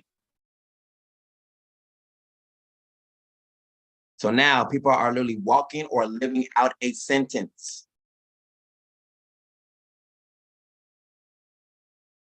Verily for him as one grieves for his firstborn son. That is exactly what Amos is talking about. The famine will be the same exact time.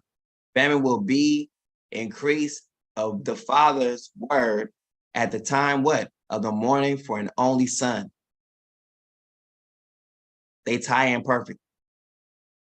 Now the father's going to be the one who's going to be sending people away from him. If a ram's horn sounds in a city, do the people not tremble? So then that's when we ties into what? Who warned you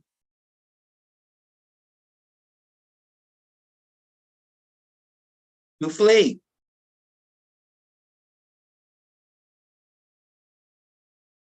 Speaking, these people are connected to our seed.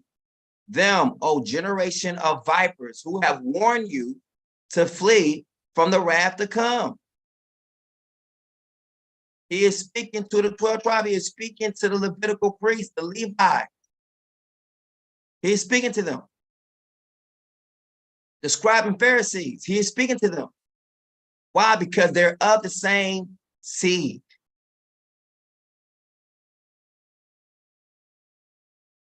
Who warned you to flee from the wrath to come?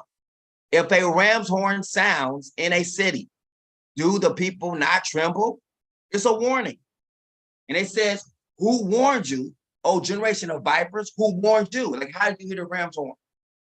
If calamity comes to the city, has not the Lord called? Look how we are right here on point, man. Look, we ain't got to go that far. It's right there. The Father just said to me, what? Today, the time is coming where I am going to literally cause for people to receive a mark in their right hand, their forehead. And it'll be me saying to them, depart away from me. I never knew you. Then it says right here, if calamity comes to a city, has not, who caused it? It says nothing about Satan causing anything. It says the Father himself causes it. He brings forth the trouble. Surely the Father does nothing without revealing his plan to his servants, the prophets. The lion has roared. Who will not fear? What does it mean? The Lion of the tribe of Judah has spoken. He speaks what the Father has said. Who will not fear? Which is mean what? Since it says about the ram's horn, let's go back to it. If a ram horn sounds in a city, do the people not tremble? Go back to this part. The lion has roared. Who will not fear? It's the same exact thing, meaning that when a time when the king opened his mouth, it's the same thing as the ram's horn sounding off, telling you what's about to happen. Who will not fear? You know, warning is going out. Yah has spoken, told you. Who will not prophesy?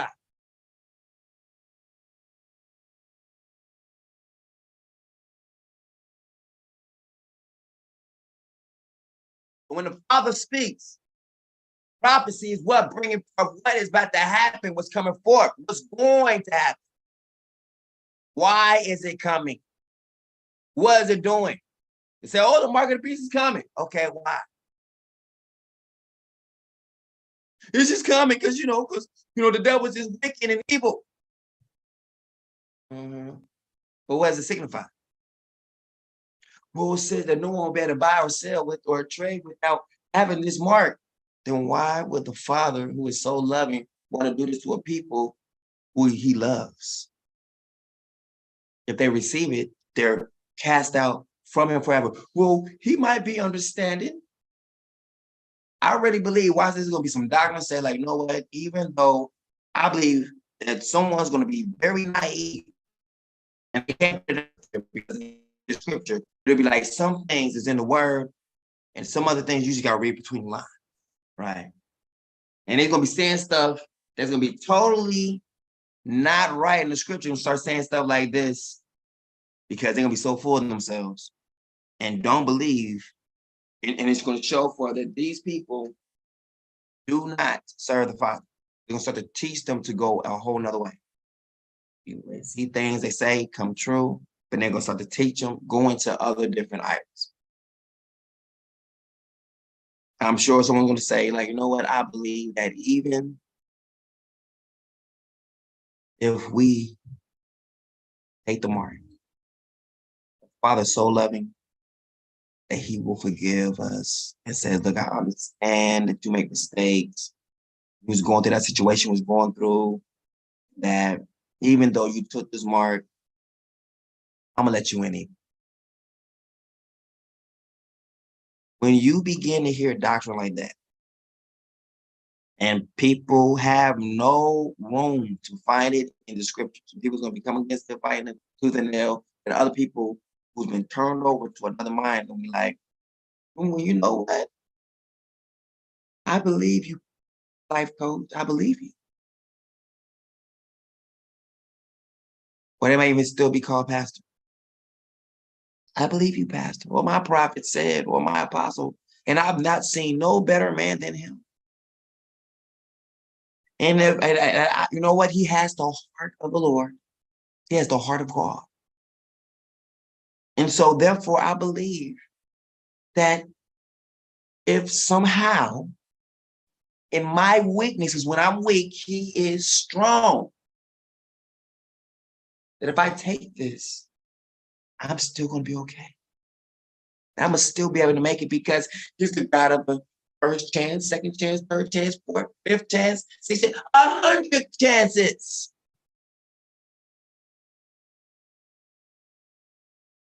You cannot find that in the scripture. I've looked. I'll be like, man, he's many chances. I'm looking like. And I was like, maybe not in this instance with Adam and Eve. Oh, first time they messed up on this part, it was kicked out. Definitely not that one. That's like the beginning of everything right there. Can't start there. So we're going to see if we can go, and then the snake got punished too as well. So we're going to go into any other, there's another part in there where he shows mercy for not being obedient to what he said. I'm looking at Noah. And then I see a witness of the first thing with Adam and Eve getting kicked out. He wasn't caring about their sorries, none of it. Kicked out. Noah. People who didn't believe him is washed off with the wave. Surf's up, buddy. Wipe out. Noah and everyone who believes him saved. So I see two witnesses of the very same thing that the Father doesn't change on. Salvation is what it is, or it's not.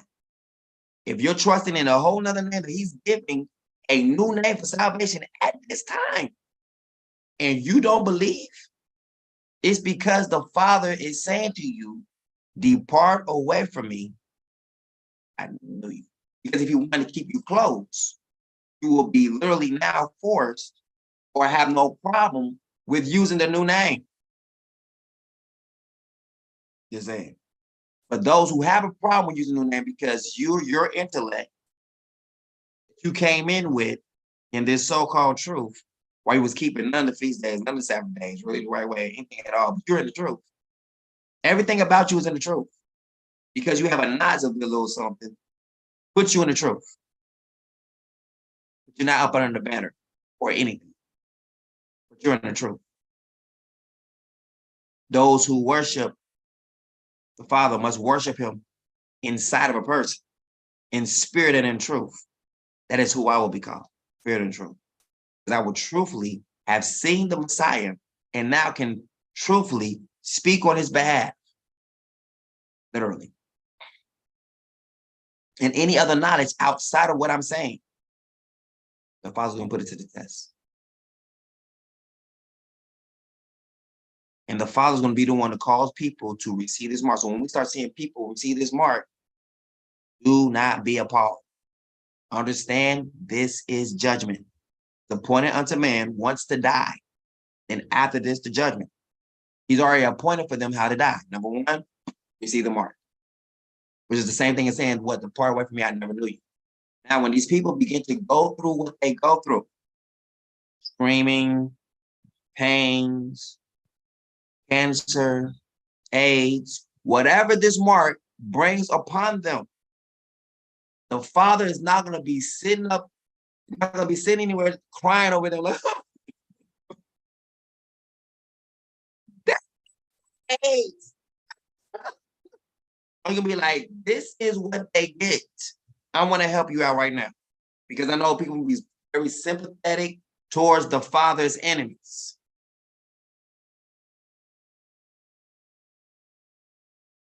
Understand there's a difference. When the Father punishes you, he's not going to give you sympathy. He's not looking for sympathy or look for those who are going to sympathize with his enemies. When Aaron's two sons died before him, Aaron was not required. He could not cry. He said, you cannot cry when you're in this temple. This is two sons. Father had no problem. They offered up strange fire, and within milliseconds, it was dead. Aaron got to continue on duty as if his two sons are alive. It will be the same way the rest of the world. Anyone showing sympathy towards the Father's enemies,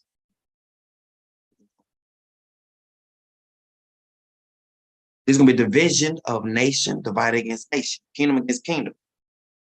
It's going to be like people's heart has turned cold.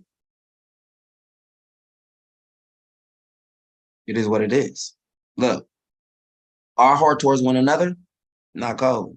Our heart towards the nation, cold. Complete cold. You do not see anywhere in the Father extended at his hands of mercy during the time of revelation. All revelation is all bad. Father pouring out wrath, stone, and the Father relented that he did this. No, he's trying to make them submit. But watch this. They can't submit. They have now, watch this, he has already sent them over to be goats. Now they're going to carry over the goat reality throughout the end until they die. So the first death is you receiving the mark of the beast. It says the second death is them being put into the lake of fire. Let's go. Show you what this thing is. The mark of the beast is the first death. You ain't gotta, so when you see this person or receive the mark and they tell you they received it or whatever, you know they received it, you don't gotta pray for them. Prayers no longer will work for them, okay? This is the first death.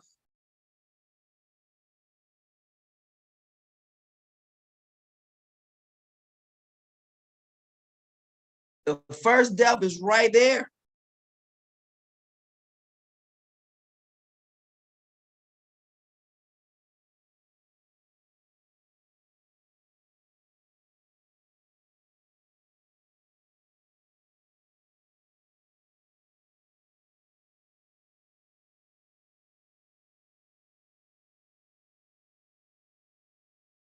All right.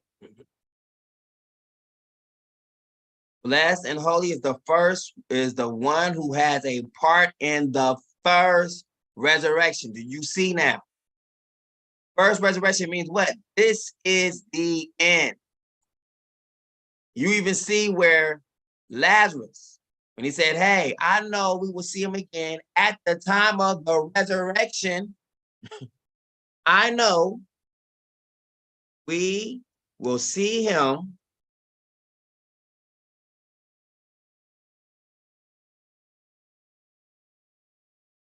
at the time of the resurrection. He's talking about in the afterlife, like when it's all over. See Martha right there. So they already know about the resurrection. They believe this. In the olden times, Martha answered, I know he will rise again in the resurrection at the last day. She's talking about in the end, when the end comes. Messiah comforts Martha and Mary. Your brother will rise again, Jesus told her. Martha replied, I know that he will rise again. Knowledge of the resurrection in the time of the Messiah. In resurrection at the last day. That means it had to be, the time of the resurrection had to be known also in the olden times. Your brother will rise again, Messiah told her. Martha replied, I know that he will rise again in the resurrection at the last day. The Messiah said to her, I am the resurrection and the life. Whoever believes in me will live even though he dies. Why in the world did they put that right there at that moment? By the time when I would say what I'm saying right now, people are like, wait a minute, hold up. So if he didn't sing the Messiah, then he is the Messiah. And he has the right to what? To actually redeem people to life. Only one person will have that testimony in the earth. Sorry, the fight's been taken. I'm currently in it.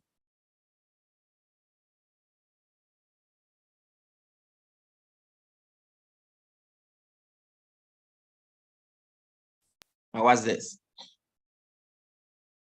Whoever believes in me will live even though he dies. He's telling you gonna die. Why? Because this is the end. And many who sleep in the dust of the earth will awake, some to everlasting life, but others to shame and everlasting contempt. As those who die, what? For the name. Okay, let's go. Let's get it. See? First resurrection. So now, watch this. It's going to be a part when you have your change. And the book of Enoch says this. At this time, the saints will go and change. What is this? At this time,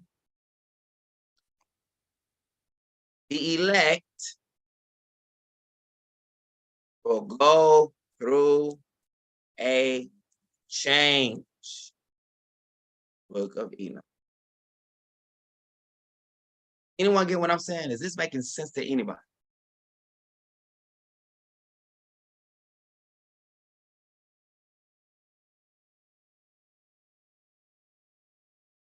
I don't know if I want this.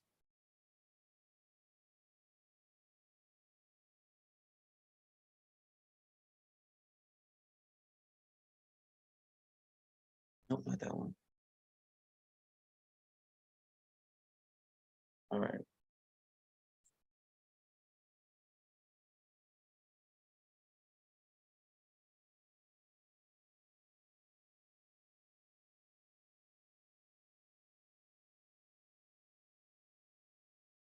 Ooh, it is hot.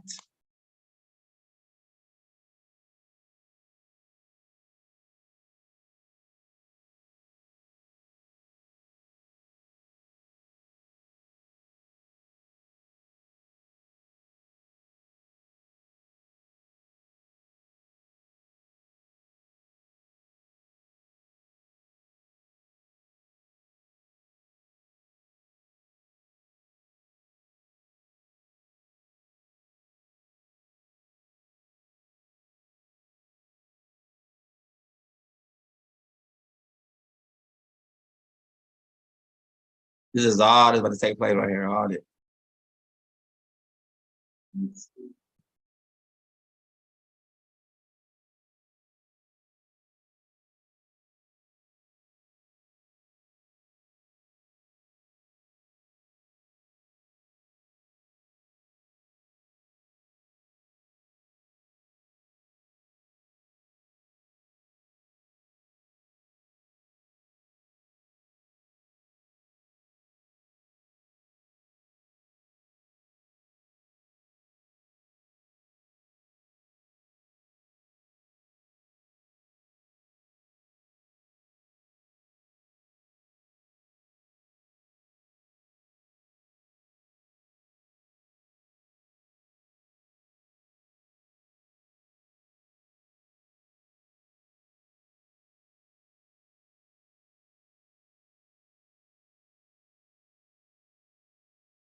There it is right here. Chapter 50.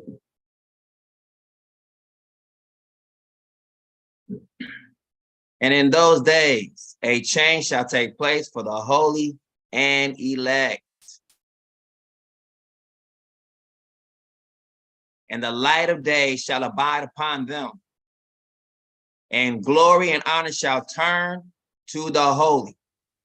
On the day of affliction on which evil shall be treasured, on a day of affliction on which evil shall have been treasured up against the sinners. See? So you all, listen to what I just said right there. And in those days, a change shall take place for the holy and elect. And the light of days shall abide upon them. What does that mean? Y'all are going to glow. You are going to light up. You are the light of the world. Is really going to be seen, because those who are chosen and elect is going to glow like one of the holy ones. Which means what? You have been chosen and elected. You have been selected for the seal. You have been selected to be his own people. Now, those who don't receive that, receive the mark of the beast. They're going to receive the mark of the beast first, and then you endure to the end, the same shall be selected. That's why it means by endure. Like, okay, you got it now. Okay, good, endure.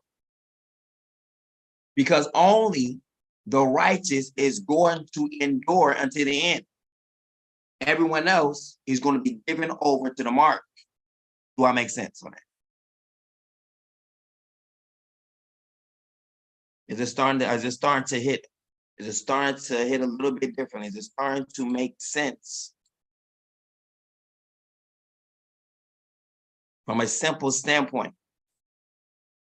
Nothing to really fear, but to understand that what? That the Father is making a choice. He's literally. It also forced all people. And the second beast required all people, small and great, rich and poor, free and slave, receive a mark on their right hand and on their forehead. We just heard the Father says what? The Father is going to require, he's going to cause it. He says, I'm going to turn people over. That means he's going to turn you over to the beast. You was not the Father's choice. It does not say that you come out of the grapple of the beast. Once you are placed into the beast's hands, for him to have his way with you, that is it. whether it's for him to destroy you or you to receive his mark in your right hand on your forehead. If you're by the Father, you're going to resist. If you're not of the Father, you're going to give in. Either one way or another, this is the time of the resurrection.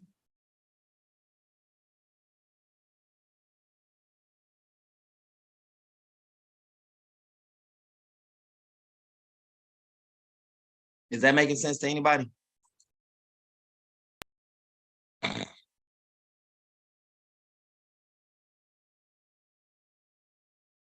From now on, let no one cause me trouble, for I bear on my body the marks of ISIS, which mean what? Because, you know, our people, what? Or I was part of the people who actually wanted him to be beaten, destroyed, and killed. He says, what? I've been beaten also as well. You know, I've been earning my dues. Understand that Paul had to get beat. Same thing that he consented to for the Messiah had to happen to him. So that no one could buy or sell unless he had the mark, the name of the beast, or the number of its name.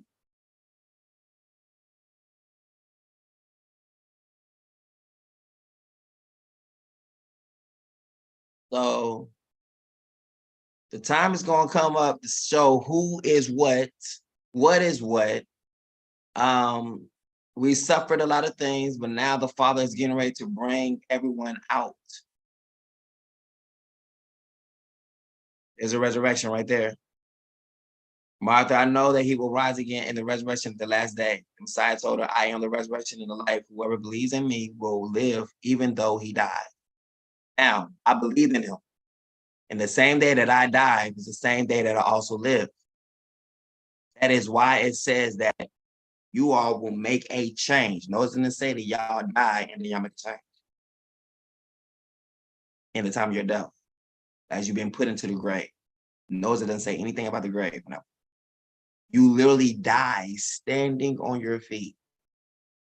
And then you are chosen. You die because you're chosen. But even though you're dying, you're living. That's what's happening with me. So I've already died, but I'm living. Living on for what? All eternity. Now we're trying to get other people to believe what I'm saying because the Father uses the foolishness of preaching to save the lost. He's not using anything kind of observation of anything else. He's using literally a testimony or many testimonies. There's one person have. If you believe on what he's saying, then you receive salvation. If you believe this person is crazy, you don't lose his mind, there's no way it can be because I know him, whatever. All of those things will be put to the test, but you don't want to be wrong on that day. Just saying. So the Father's going to make a way for every single person who trusts and believe on his name. And I want to say to you, put my name to the test.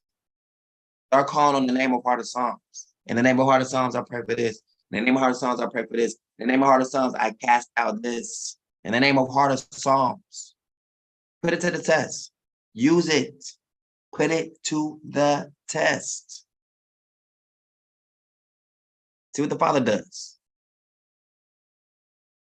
Start to put that name to the test. So that name carries the seal. Put it to the test. That's all I'm going to say to you. So that will be our time right here. I've done shown pretty much for what's coming. Whoever receives this mark is because the Father has said already to you, depart away from me. I never knew you. A person can tell you what they want to tell you. Oh, I took it because I needed to, and it's going to be family members. I want to say this because it's not just going to be white people. Thank you, Father, for like separating the sheep from the goats.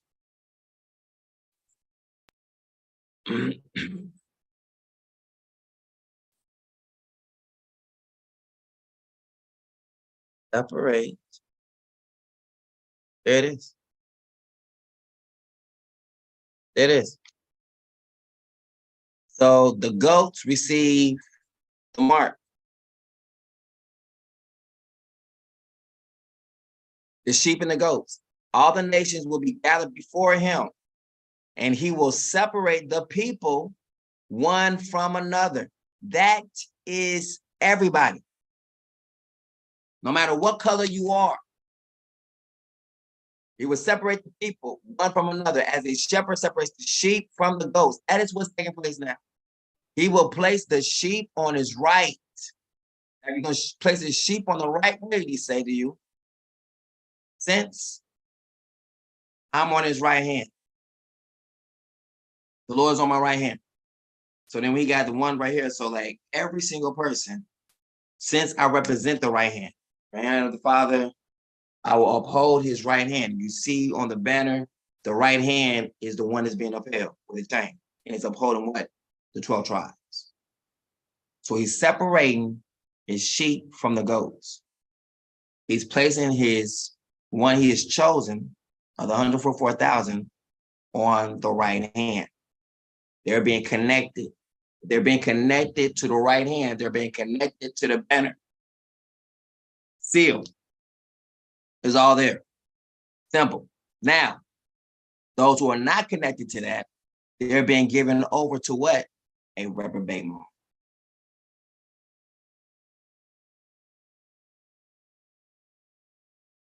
He will place the sheep on his right and the goats on his left. They're being separated. Depart away from me, I never knew you. Then the king will say to those on his right, come, you who are blessed by my Father. You who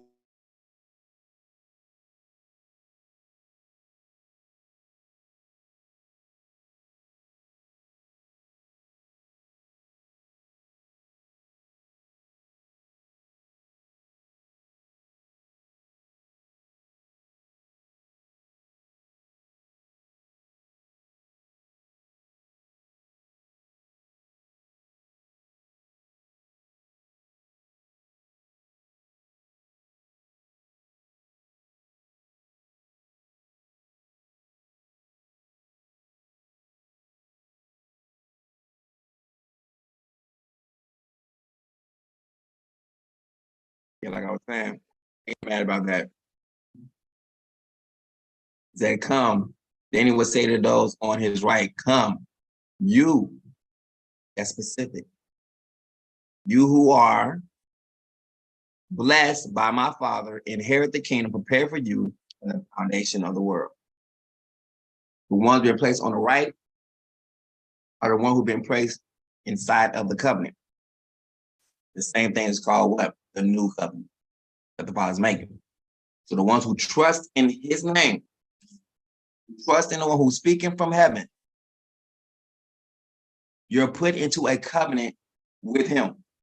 Because you listen to his son, when the Father's calling his firstborn son, the one who has the rights of the firstborn, you listen to the rights of the firstborn son, the one who holds it, I will bless you.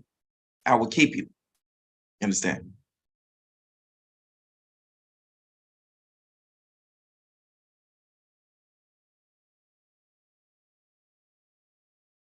It's right there. I don't care what anyone has said to you, how they feel about it, what they believe about it. It's all right there. It's simple. And Revelations tell you is the ones who are going to be sent that way. So if you're any of those kind of things, then those are the ones who are going to receive that mark, right? So people, you ain't got to fear it. One thing you got to fear is not being obedient to what is being told you at this time. That's it. That is it. See? This is the first death. The first death is them receiving the mark, all right? Now look how it goes after that. And it's a whole underlining thing. It just happens. It's keep going on. Then the death and the haze were thrown into the lake of fire. This is the second death, the lake of fire. Blessed and holy is the one who has a part in the first resurrection. Which is what? While you're alive, you die while you're living, right? Over these, the second death has no power, meaning what? You've already been chosen, right? Since you already been chosen, you ain't got to fear about going to hell no more. Why? Because you've already passed from that, because you're in the first resurrection. But they will be priests of God. What? But they will be. priest of God and of what? Of the Messiah, and will reign with him for 1,000 years. So it means what? You will become priests unto the Father after you are chosen. Not before. You led captivity away captive. That means it's done away with. Completely done away with. Other nations, everything. Then he gave gifts to men. That ties in perfectly with this right here. The ones who are with Son, these are the ones who become the priests. Right? The blessed and holy is the one who has part, who has a part. Love that part. Has a part. Have a part. Everyone has a part to play. Who has a part in the first resurrection. Over these, the second death has no power. They will be priests of Yah and of Christ and will reign with him 1,000 years. So those are the ones who are connected to the banner are going to reign for 1,000 years. And the word says it. Let's go.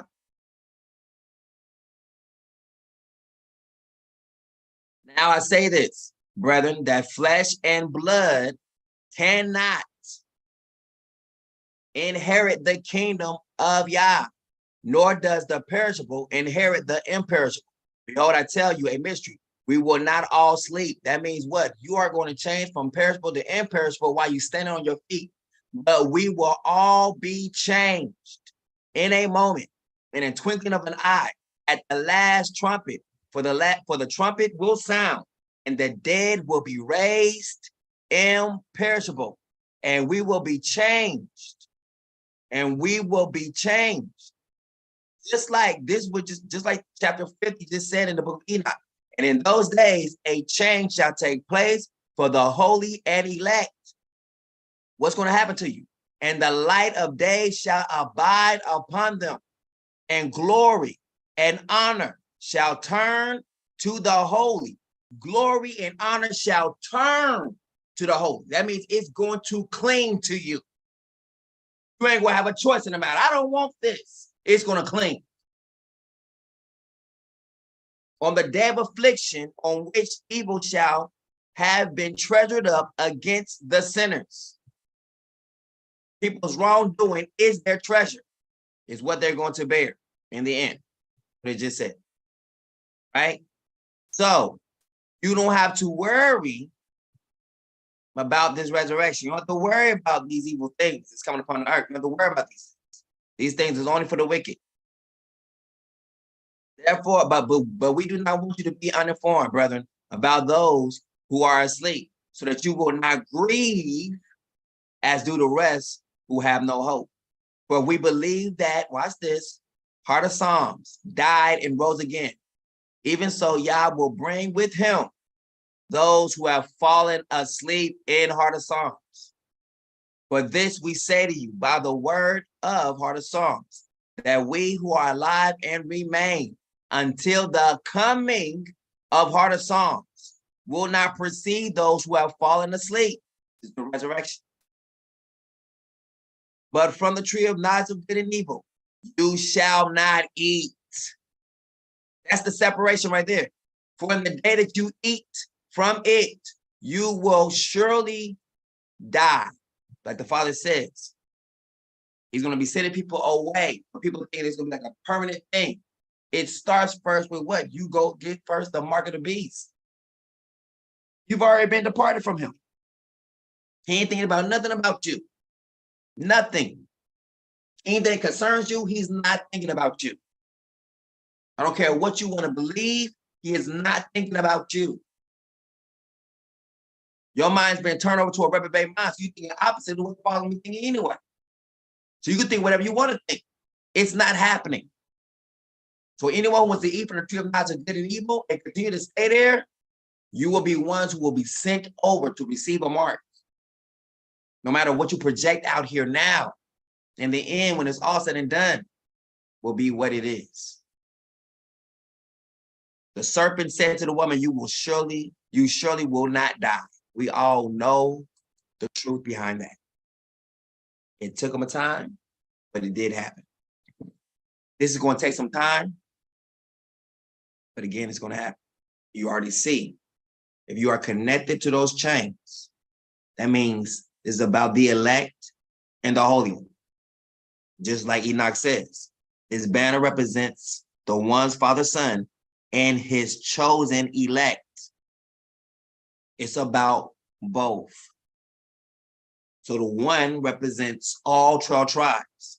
All 12 tribes have to come up under his reign. If not, they go bye-bye. Is that simple? No other things special to say about it. It is what it is. We're preparing for the kingdom. And the people have not even been allowed to see the kingdom. Just as much as they want us out, the Father wants them out too. And he's going to let them prepare their own death, to kill their own people, to kill ones who belongs to them. That's it. And the ones who belong to us, they're going to be raised up again. The ones who died for the name, we will not prevent those who fall asleep. Those who are trusting in the name right now, die trusting in the name, they're going to raise up. On the soul, with the day we see that they raise up, the same day also you raise up too. Everyone's going to be changed. Everyone's going to be changed. So this flesh and blood that you normally see right here will not be what you see no more. You have to make a change. So therefore, no one can inhabit the kingdom in flesh and blood. So it'll be a lot of death then, right? That they know I will make man rare than gold, right? And then you yourself going to be changed over from flesh and blood, in a sense, over into light.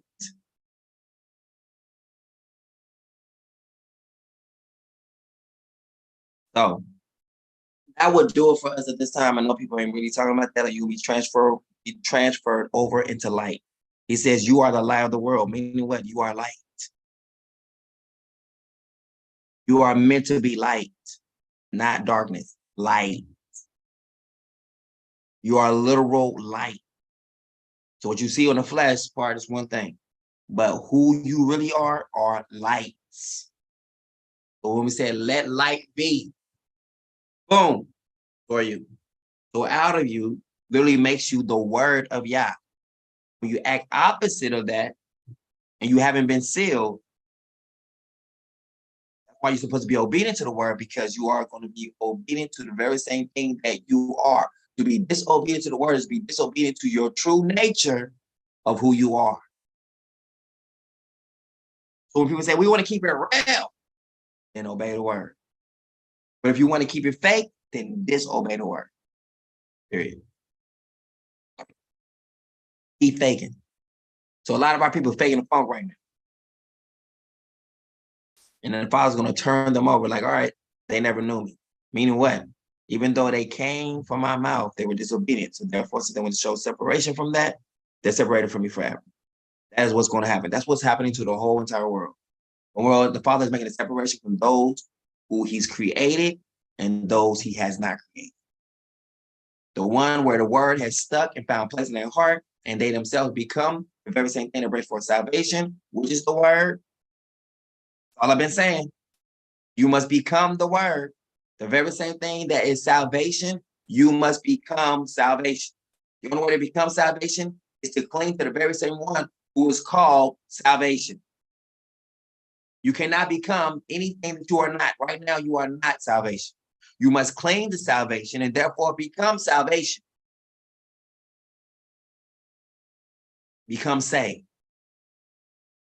You must cling to salvation in order to become saved. A symbol of what is salvation. And then you can start opening your mouth up to speak to other people to get them saved. Why? Because now the fruit of you is salvation. I'm clinging to the king no matter what. I don't care what's going down, blah, blah, blah. Father sees that. All right, now I'm marking them.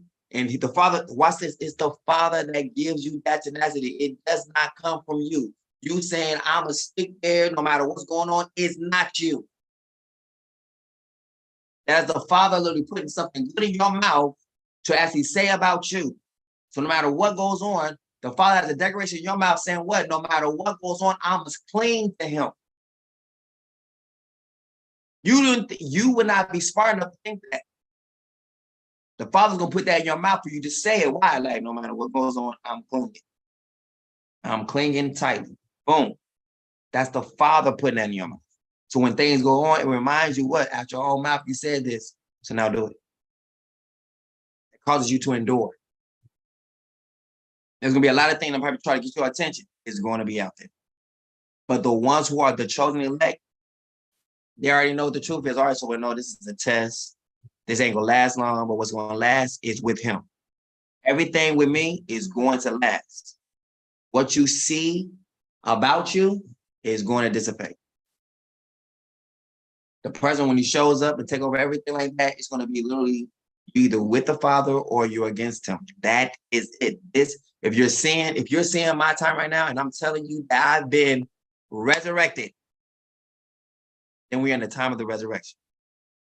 Why? When I would see the clock was literally what? 3 seconds or 12. Not 3 minutes.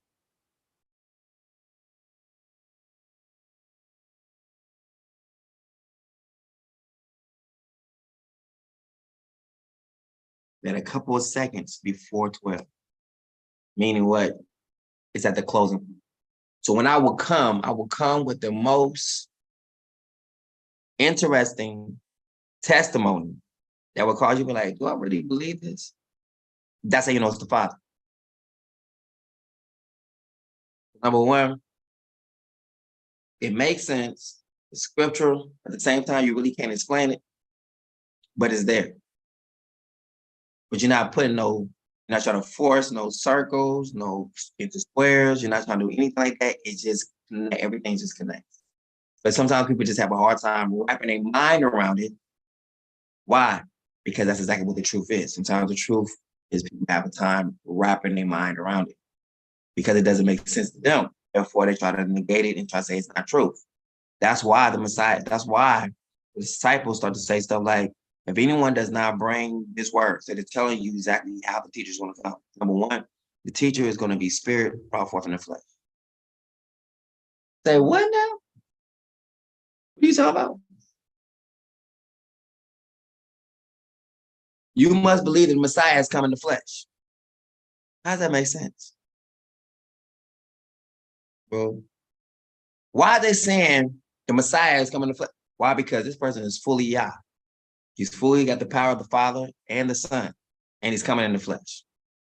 Anyone who's opened up their mouth saying they're speaking for the Father, speaking for the Son, and they themselves do not come with that edit or do not come with that testimony and don't believe that testimony, you ain't supposed to listen to them.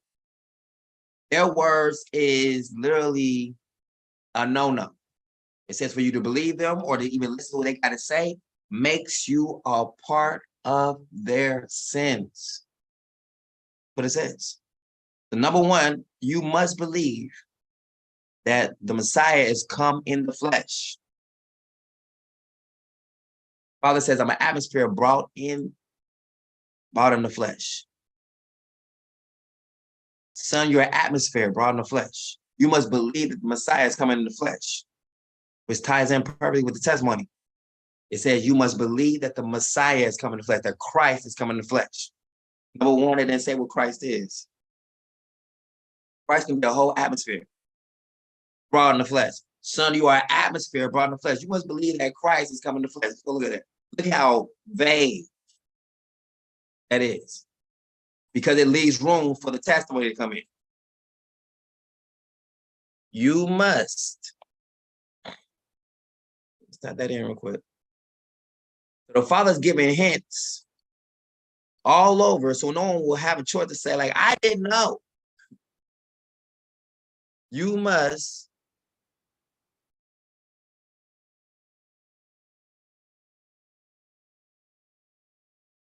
that Christ has come in the flesh.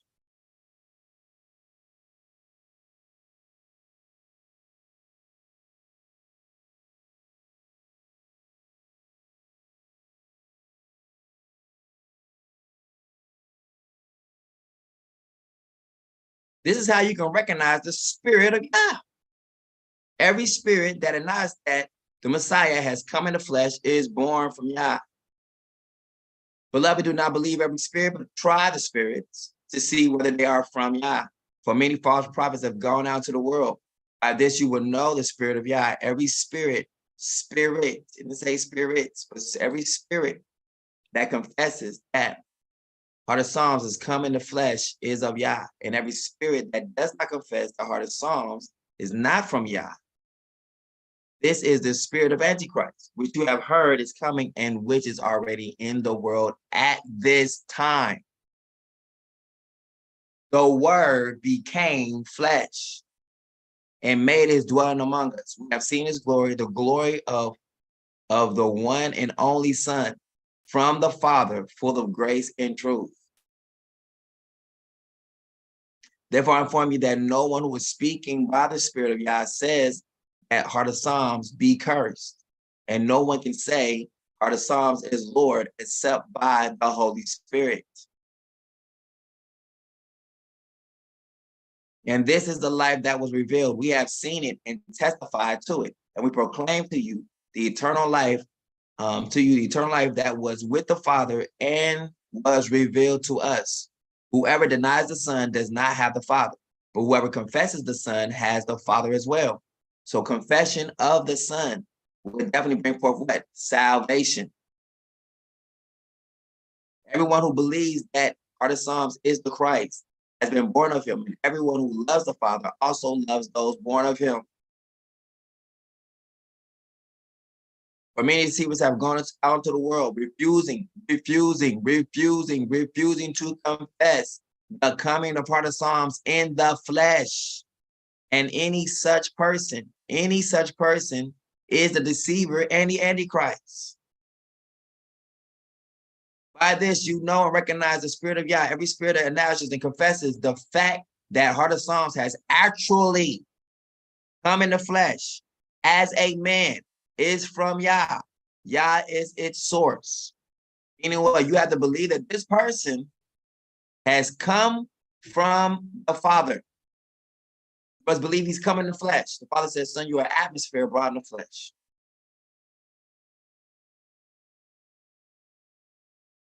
It says, do not receive anyone who don't have this testimony.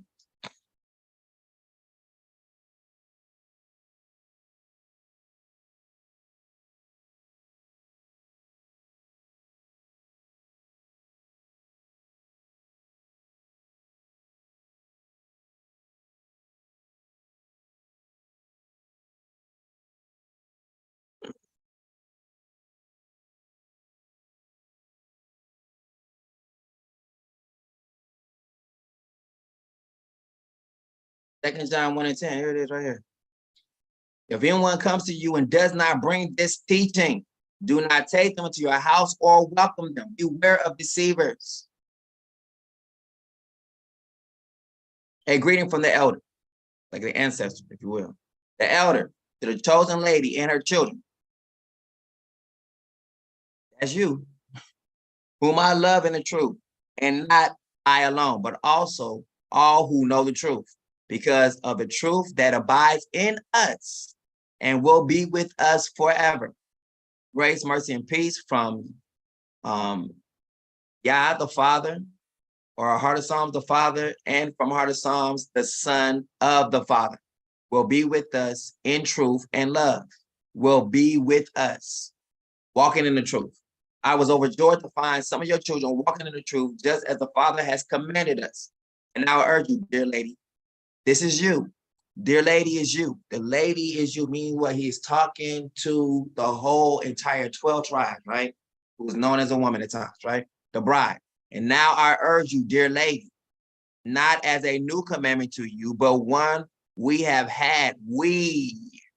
Why is he saying we, but he's talking about lady? Because he's talking about the 12, he's talking to his people, but he got it covered up.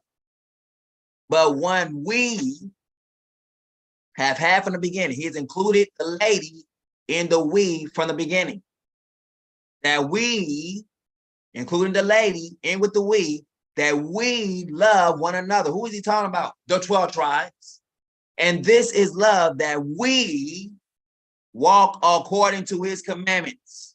Meaning what? I know how you might feel about it, but it's not how you feel about it, how you think about it. This is what we are commanded. This is the very commandment you have heard from the beginning, that you must walk in love. Beware of deceivers. For many deceivers has gone out to the world, refusing to confess that the Messiah is coming in the flesh, or Heart of Psalms is coming in the flesh. So one person's gonna come out with a testimony saying that they come in the flesh. And it's gonna be for the Father saying it. And these people are gonna have a problem like, what? That's your body in the flesh, so? I refuse to believe that that's the Messiah.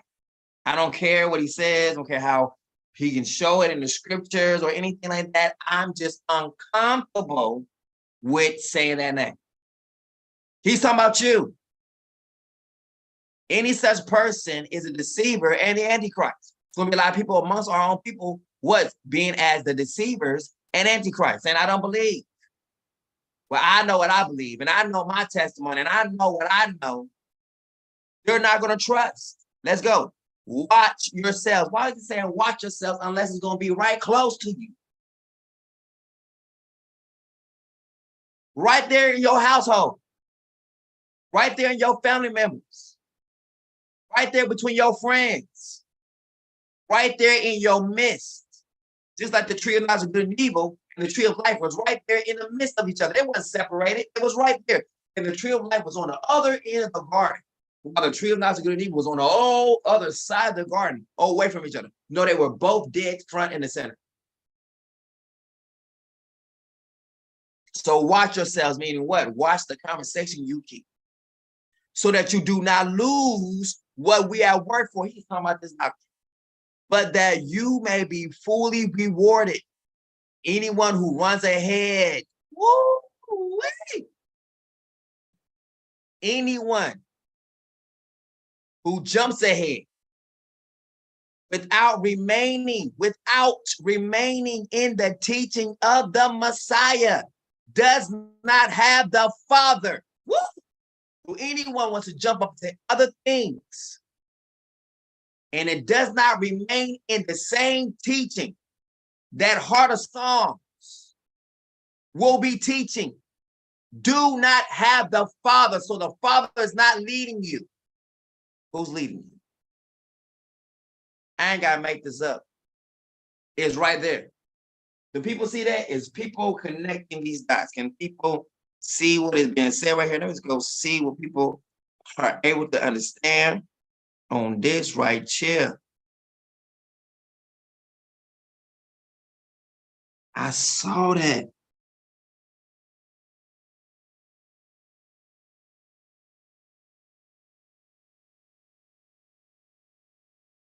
Saw that. That is, that's it.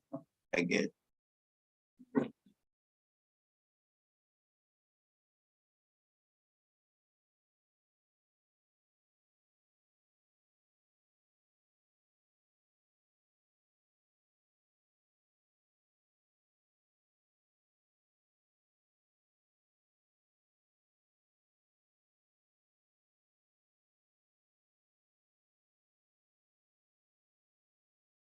Remove your content. See why. That's Facebook. I'm sure they probably removed the last video. Probably did. I don't know. Good thing I always got a copy on that. A copy of a copy.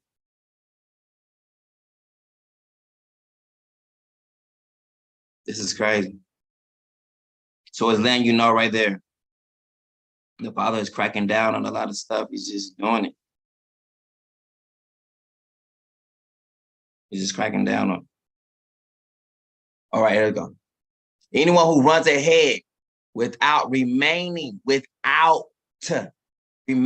the teaching of Heart of Psalms does not have Yah. So it means, all right, so if a person's trying to go against what I'm teaching in any respects, so anyone who runs ahead without, so you're going to, people try to, so it's saying like, all right, he's saying, all right, people want to do research, they want to study this, okay, cool. But anyone who's trying to research ahead without remaining in the doctrine of the Messiah does not have the Father. He's trying to tell you what is prompting you to go out there? What's doing it? Account warning, only you can see this. One of my things on Truth Colors is probably under attack right now. Yeah, because I don't even see that I'm live or well does still live, whatever. True Colors account warning. Bullying and harassment, comment removed.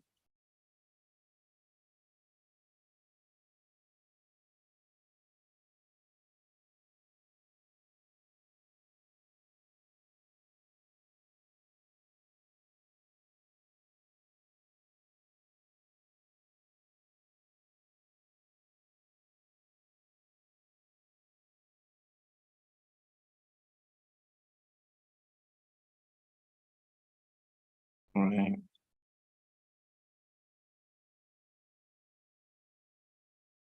Oh, that's one there.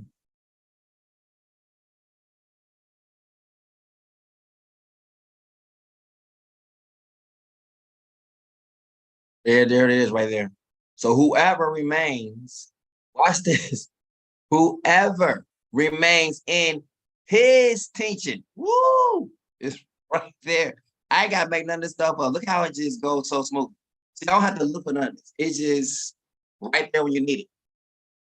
Whoever means whoever remains in who? Heart of Psalms teaching as both the Father and the Son. So those who are being led, thinking they're being led by the Father to go over here or whatever, literally believes that they're doing it, but the Father literally, Paul or John, who will be beloved also, is bearing witness saying like whoever remains in Heart of Psalms teaching has both the Father and the Son. If anyone comes to you but does not bring this teaching, what? The teaching of Heart of Psalms. Do not receive him into your home or even greet him. They don't receive a shalom. They don't receive a how you doing. They don't receive a brother. They don't receive what's up, sis. They don't receive any kind of greeting from your lips.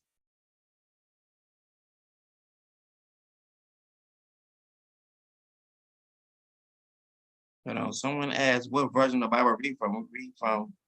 I read from Biblehood. So it doesn't matter from King James Version. It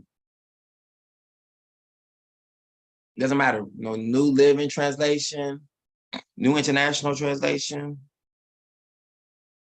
When you understand the word, doesn't matter what they try to teach from, or what they try to, to tell you it is, you understand what it is. Once you understand that there was no letter J, you can literally get rid of that whole JC thing, quickly. Not hard to get rid of. After you understand that the letter J was not created but 500 years ago, but I was there in the place of it. So it'll be Isis, not as they try to say it. Whoever greets such a person, watch this, shares in his evil deeds. So just by welcoming a person, saying hello to a person, a greeting to a person literally causes you to become an evildoer with this person, because watch this, they're going against the teaching of Heart of Psalms.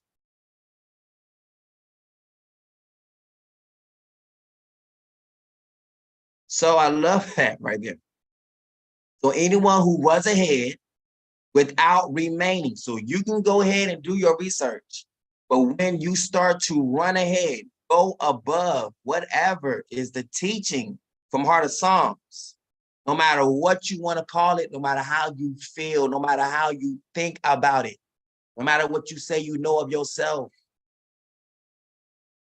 it won't matter. Anyone, what means anyone. That means a person get caught up in themselves. Anyone who runs ahead without remaining in the teaching of the Messiah does not, put it out there, you do not have the Father. The Father is not leading you. The Father is not causing you to do this. Well, in a sense of for your own good. It's not going to bless you in the end. The Father is literally separating you from the back. Whoever remains in this teaching has both the Father and the Son, meaning what? you have the covenant. You keep the covenant. But these people right here, they no longer are part of the covenant. Anyone who runs ahead without remaining in, that means you was in the teaching, now you're trying to get out of it. Remaining in the teaching of the Messiah does not have the Father.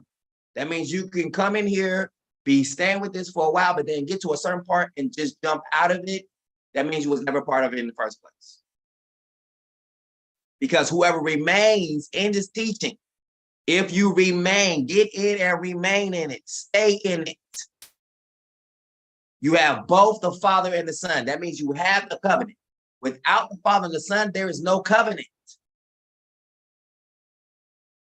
Meaning what? You'll be easily led away by the very same thing that is easy to lead you away, which is what? The very same thing people will be caught up in right now, which is knowledge. So any kind of teaching that is outside of the teaching of the Messiah, if it's leading you outside of it, leave it alone. That is a warning to everybody. And it said it right there. I didn't have to go look for it. It was right there, and John said it. That anyone who don't bring forth the testimony of what? Boom. They speak for the Father, and they don't give you that testimony, you're not even supposed to receive this person into your house. If they don't give you the testimony and say, hey, I've seen the Messiah. They don't have it October 7th, 1997. They're not telling you when they saw him. The number one word right here, the Father literally is holding everyone accountable right there. When people say, well, I listen to T.D. Jakes, I'm going to be like, did I tell you to listen to him? Did he come with a testimony saying that he saw the Father? Did he say the date that he saw him? So right there, it won't even count. Well, I was deceived. No, you just wasn't watching. You was too busy looking for some kind of excitement, but you was not listening to a person who said that they actually saw the Father. They actually saw the Messiah on this day. It didn't come with a testimony. And John says, anyone who does not come with this testimony, don't even receive them. Now, watch how many people that's not to receive. There's a lot of people right now, Black Hebrew Israelites, Bantuism, Christianity, Islam, meaning this person is going to be literally one of a kind. It's going to be one person on the earth saying, I saw the Father. I saw the Son. And I was the same as he was, or as he is. I'm the same as he. Only one person making that declaration and be able to tell you the date of when it happened. One. That is literally the requirement. Anything outside of that, let's play. Have fun with it. That's how I can stand bold and say what I say right here and know that I can say no cap, all caps, whatever, because can't nobody cap back from that. Nobody. I hold all the cards in that respect. And if John literally backs up my testimony, says, yes, if you're not bringing out what he's bringing out and the way he's bringing it out and staying within that same caliber, you're messing up. Now, you can research as long as you're staying within the same residual, the same teaching, the same understanding. Anything that wants to go above that, go outside of that, because you think you know so much more, he said you're in dangerous territory. Dangerous. But people are going to do what they want to do. So, we'll see in the end how it plays out for them. Father even shows people nest up inside of Goshen. You're a part of Goshen as long as you stay inside of Goshen's hardcore value. Anything outside of that, even though you're inside of Goshen, the Father says what? You no longer have the Father or the Son. That means one who is connected to the Father and the Son. You're connected right in. He went right inside of the house and literally put a separation. Anyone inside of the house who is remaining in the teaching, because this person has to be in the house to be receiving the teaching. Because there's no one teaching, number one, that Heart of Psalms, October 7th, 1997, saw the Father or saw the Messiah. No one's teaching that. Nobody on the earth is teaching that. So anyone who runs ahead without remaining in the teaching of the one who has a testimony does not have the Father who gave the testimony.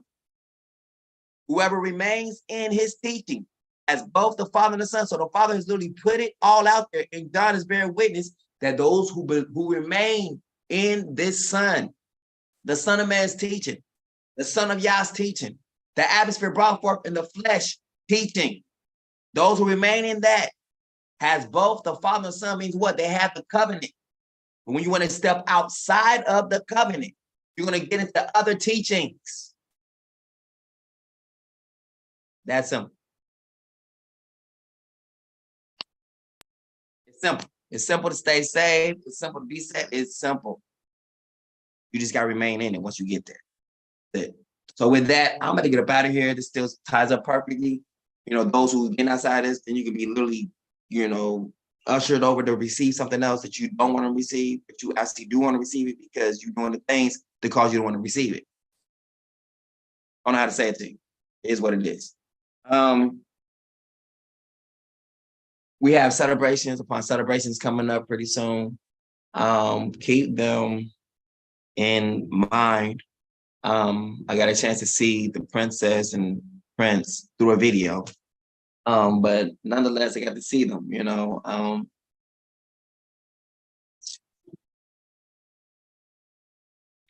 Feeling, you know, just needed better talk to them eventually. But with what's going on right now, it's been literally ordered not to be so, right? So it's outside of people's hands, right? So those who are able to reach out, they can look, how's about them, whatever, loves them. Because at this moment, they can't even see me, right? So, and I just keep plushing away, you know what I'm saying? Doing what I gotta do, keep doing what I gotta do. I'm not blaming nobody. I'm not saying nobody wicked, nobody evil. I'm not saying that because at this point right now, it's out of circumstance. It is. But I know all things is going to work out for my good. Just like it's going to work out for your good too, those who believe on what I'm saying. If you don't want to believe it, if you don't believe what I'm saying, or you're tired of hearing what I'm saying, then that is the first sign of you, watch this, beginning to walk away. I don't care how many times the Father says anything to me, I do not get tired. I can hear it over and over and over and over again. I can hear it. That's just because I understand how life goes. I understand that's how, that's what the Father's going to cause for that to happen in y'all. Y'all going to begin to just understanding how life is. Like, yeah, I got to hear this again. I got to hear this again. I got to hear this again. I hear this again. Hear this again. And then you're trained by it. While the rest of the world is not trained by it, you yourself, who are my people, will be trained by it. Like, this is just how he is. You know, because you'll see in the scriptures, the Father says, I'm going to send my son, I'm going to send my son, I'm going to send my son, I'm going to send my son, I'm going to send. He got a new message? No, he said he's going to send his son. Okay. Did he say have anything else? Nope. Nope. He said he's going to send his son. So he sends his son for like a long time. And then after that, he just does it. So that is just how things go. There's many witnesses made before the reality of things start to happen. So the Father is saying this right here because this has already been prophesied that the beast is coming with his mark. And the Father's now done showed that anyone who receives this mark is because the Father's done said, be away from me. So anyone who receives this mark, do not think at the end of it, the Father's going to forgive you. And no matter what your circumstances was, and like you had a slow moment or you had a moment where you just gave in or whatever, it would be considered an act of treason and will be exterminated with or executed with prejudice. Executed with justice. You understand? Like, it's justice is going to be very prejudiced. All right. So anyone who takes on this mark is the same thing as saying what? Let's kill the ones who created heaven and earth. We're against them. Fully 110,000% against them. Right? You understand? So there's no way you can come back from that. You have literally show forth your real true heart towards the Father and the sons. So be it. Whatever comes on you comes upon you. You trust the enemy, which is the government, to actually do what they tell you to do by receiving this mark, then you deserve what this mark brings forth upon you. I don't care what your circumstances is. I don't care if you can't feed your mama, you can't feed yourself. You are literally about to, if you take that mark, there will be no sympathy shown towards you. The Bible says there's going to be, this whole thing is going to come upon the whole world as a test. And in a test, no one really gives you the answers. You have to already know the answers when it comes to that test. So your test is, you do not give in for anything or because it says don't do it. Now, if you don't listen to that and you choose to give in for whatever reason you want to give, because this is a test, you're going to be graded on that test too. Period. It's the time of testing. So there is a specific grade you must receive. Everyone's not going to receive that. Some people do good, some people do bad. But you're only going to do good because the Father has willed for you to do good. So right now is not the time to be boastful in your words. It'll be like, if the Father allows, if the Father accepts, if it pleases the Father, if it's the will of the Father, should be your words. I'm going to go do this if the Father allows. You know, Ben was up there talking, like, I think it was yesterday, we was like, man, this is sad how people have made for these different plans and they themselves are now expired. They're no longer living. They're dead. They had these plans to go do this and go do that, but now it was like, yeah, she was like, man, that is scary to be, you know, you have this stuff planned maybe years in advance or months in advance, and then the day or a couple months before you actually go make that plan, you have to reach it. She's like, that is scary. So the right way to say is what? If the Father allows, if the Father is willing. Even as Abram, when he got to like, what was the right, you destroy the righteous with the wicked, that lets you know right there how the end's gonna be. And the Father literally says, if I find at the end 10, I will not destroy the city, just on the sake of them. The days of those days will be cut short for the elect's sake, for the righteous sake. For the sake of the righteous, those days will be cut short. Just like he said with Abram. If he had found 10, he wouldn't even brought judgment on Sodom and Gomorrah, but he could not find 10 righteous people. Now, can you imagine now the righteous people, if the righteous people on the earth are only the ones who have the name part of Psalms, trust in his doctrine, how many righteous people is that on the earth? Can you see we are matching quickly to Noah? We're matching straight with Lot. Think. We have a little bit more than what Lot has. But do we have the same truly amount as Noah? Do truly people really believe in calling upon the name of Heart of Psalms? How many people believe that? Truly. Honestly, everything within them. Maybe 5 people. Is that less than 10? I'm just being real. I know everybody in their mom is not calling on the name of Heart of Psalms. Most people don't even know to do that. So again, how many people are actually walking in righteousness?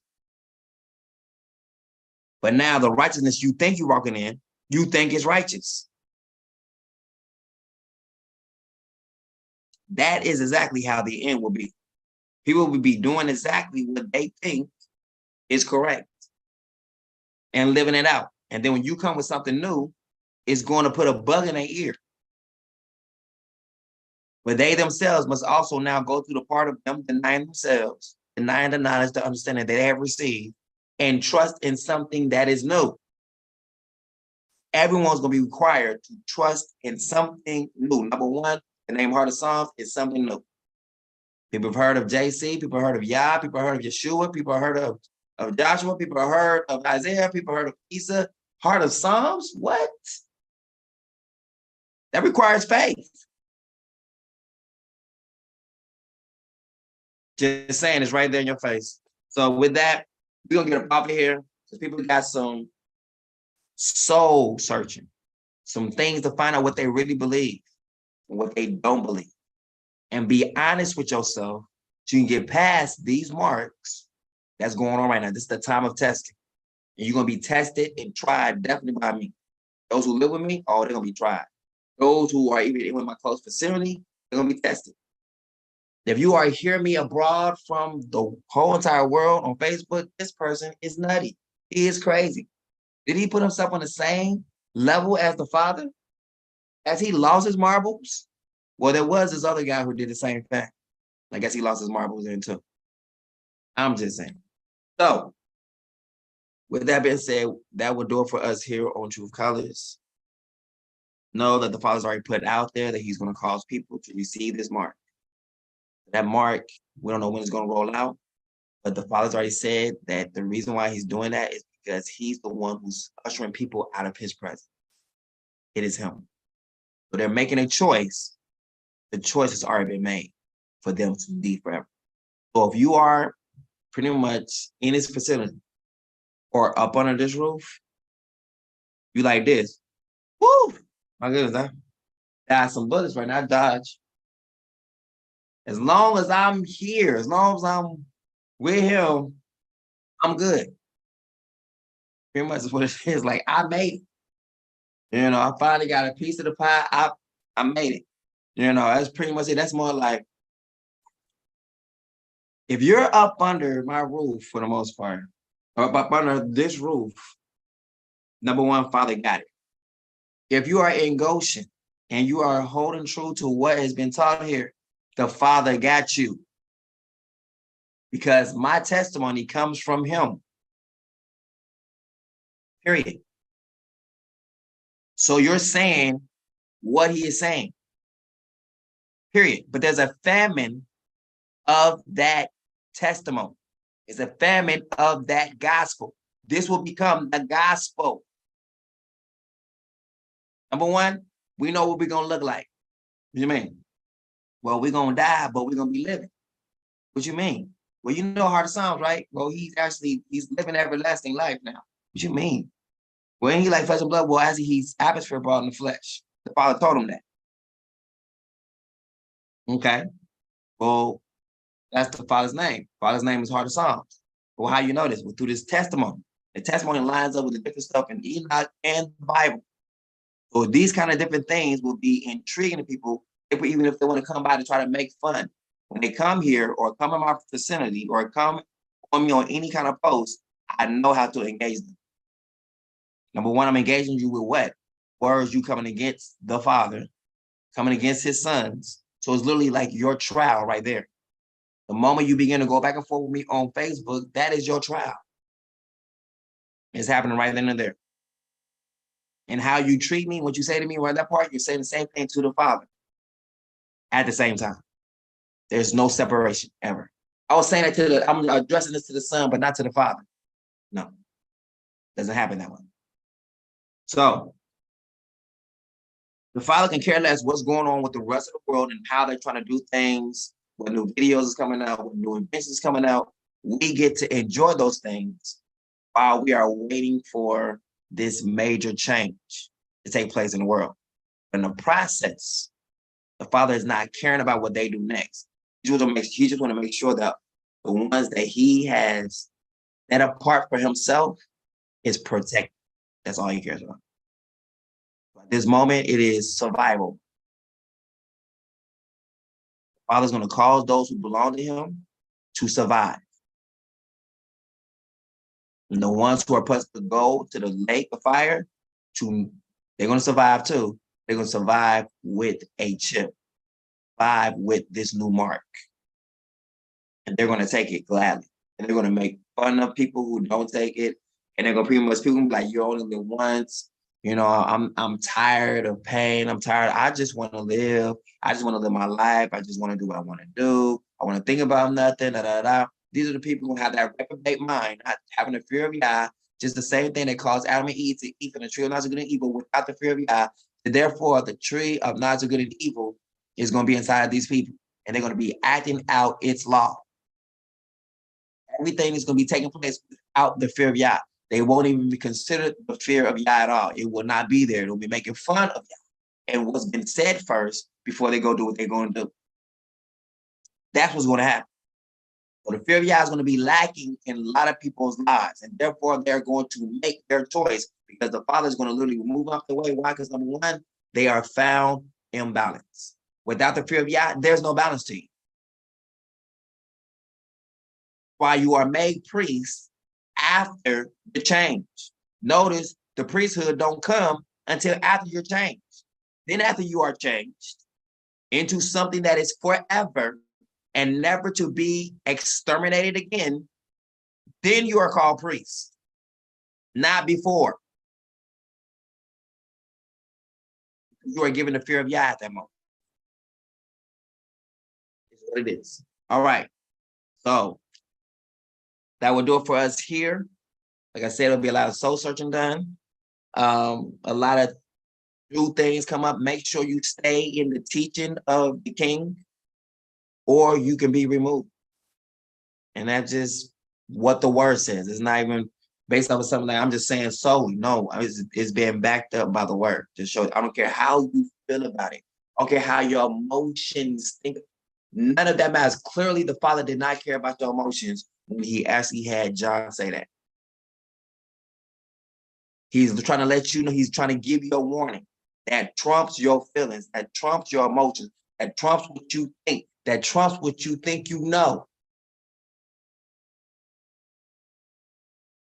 Remember, Adam and Eve thought they knew too. You can be another victim or a victim. It's on you. So, let's get it.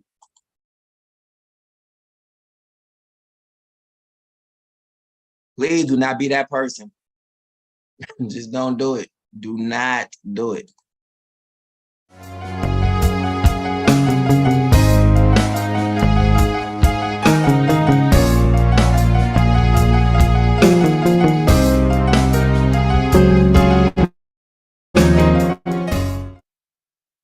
Yeah, so we are here at Truth Colors today, and today I blew my brother Yasha's mind, you know, by telling him something that he didn't even know about, you know.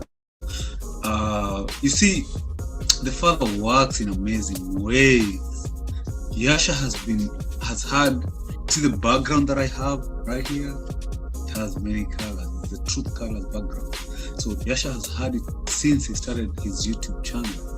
So me in the process of doing my reading my stuff and all that, I've read about the coat of many colors. You know, the father, all the patriarchs in the Bible used to have that coat. It goes down from Adam all the way till Joseph, and you know, during the period of Joseph is when the coat kind of disappeared, but it was the coat of many colors. The same thing is what my brother Yasha here has, Truth Colors.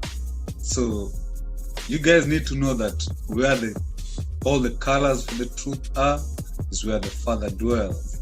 So this guy has the truth and it's the bomb. If you guys are still double-minded, it's for your own doom. Check him out. Always listen to his words. The Father says, you listen to what he tells you. You don't look at what he's doing. Listen to what he's telling you. If you follow the instructions, boom, you'll be saved. If you look at Adam and Eve, they didn't follow the instructions. The Father gave them the instructions. They went away from it. They did their own thing. They leaned onto their own understanding. But right now, he's speaking to all of us through Yasha. So we're supposed to listen to what Yasha is telling us. Truth Colors. That's where the truth is. The way, the truth, and the lie. Yeah, my boy. Yeah. Appreciate it, fam. Appreciate it, fam. I do. All right. You gonna cut it? Yeah. All right, fam.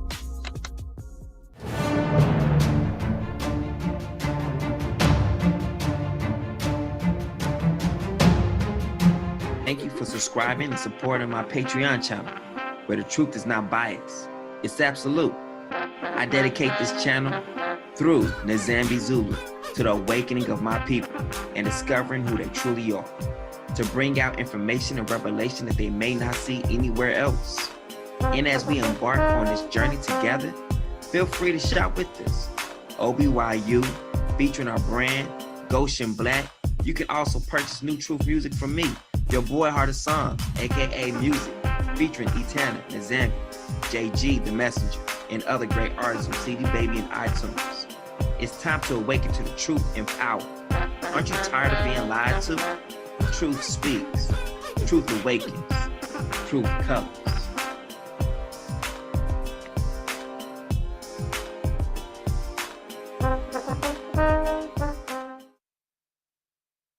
Other Psalms.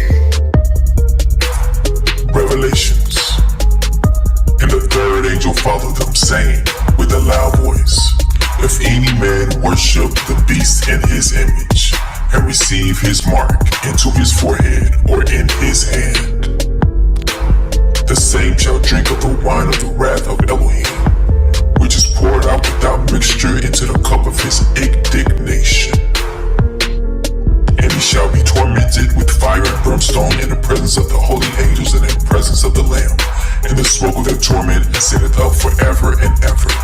And they have no rest day nor night who worship the beast in his image, and whosoever receiveth the mark of his name. Satan cast into the lake of fire. And the devil that deceived them was cast into the lake of fire and brimstone, where the beast and the false prophet are, and they shall be tormented day and night forever and ever. The great white throne. And I saw a great white throne, and him that sat on it, from whose face the earth and the heaven fled away, and there was found no place for them. And I saw the dead, small and great, stand before Elohim, and the books were open, and another book was open, which was in the book of life. And the dead were judged out of those things which were written in the books, according to their works.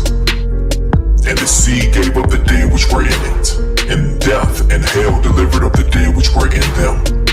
And they were judged, every man according to their works, in death and hell were cast into the lake of fire. This is the second death. And whosoever was not found written in the book of life was cast into the lake of fire. But I will tell you what will happen to cowards and to everyone who is unfaithful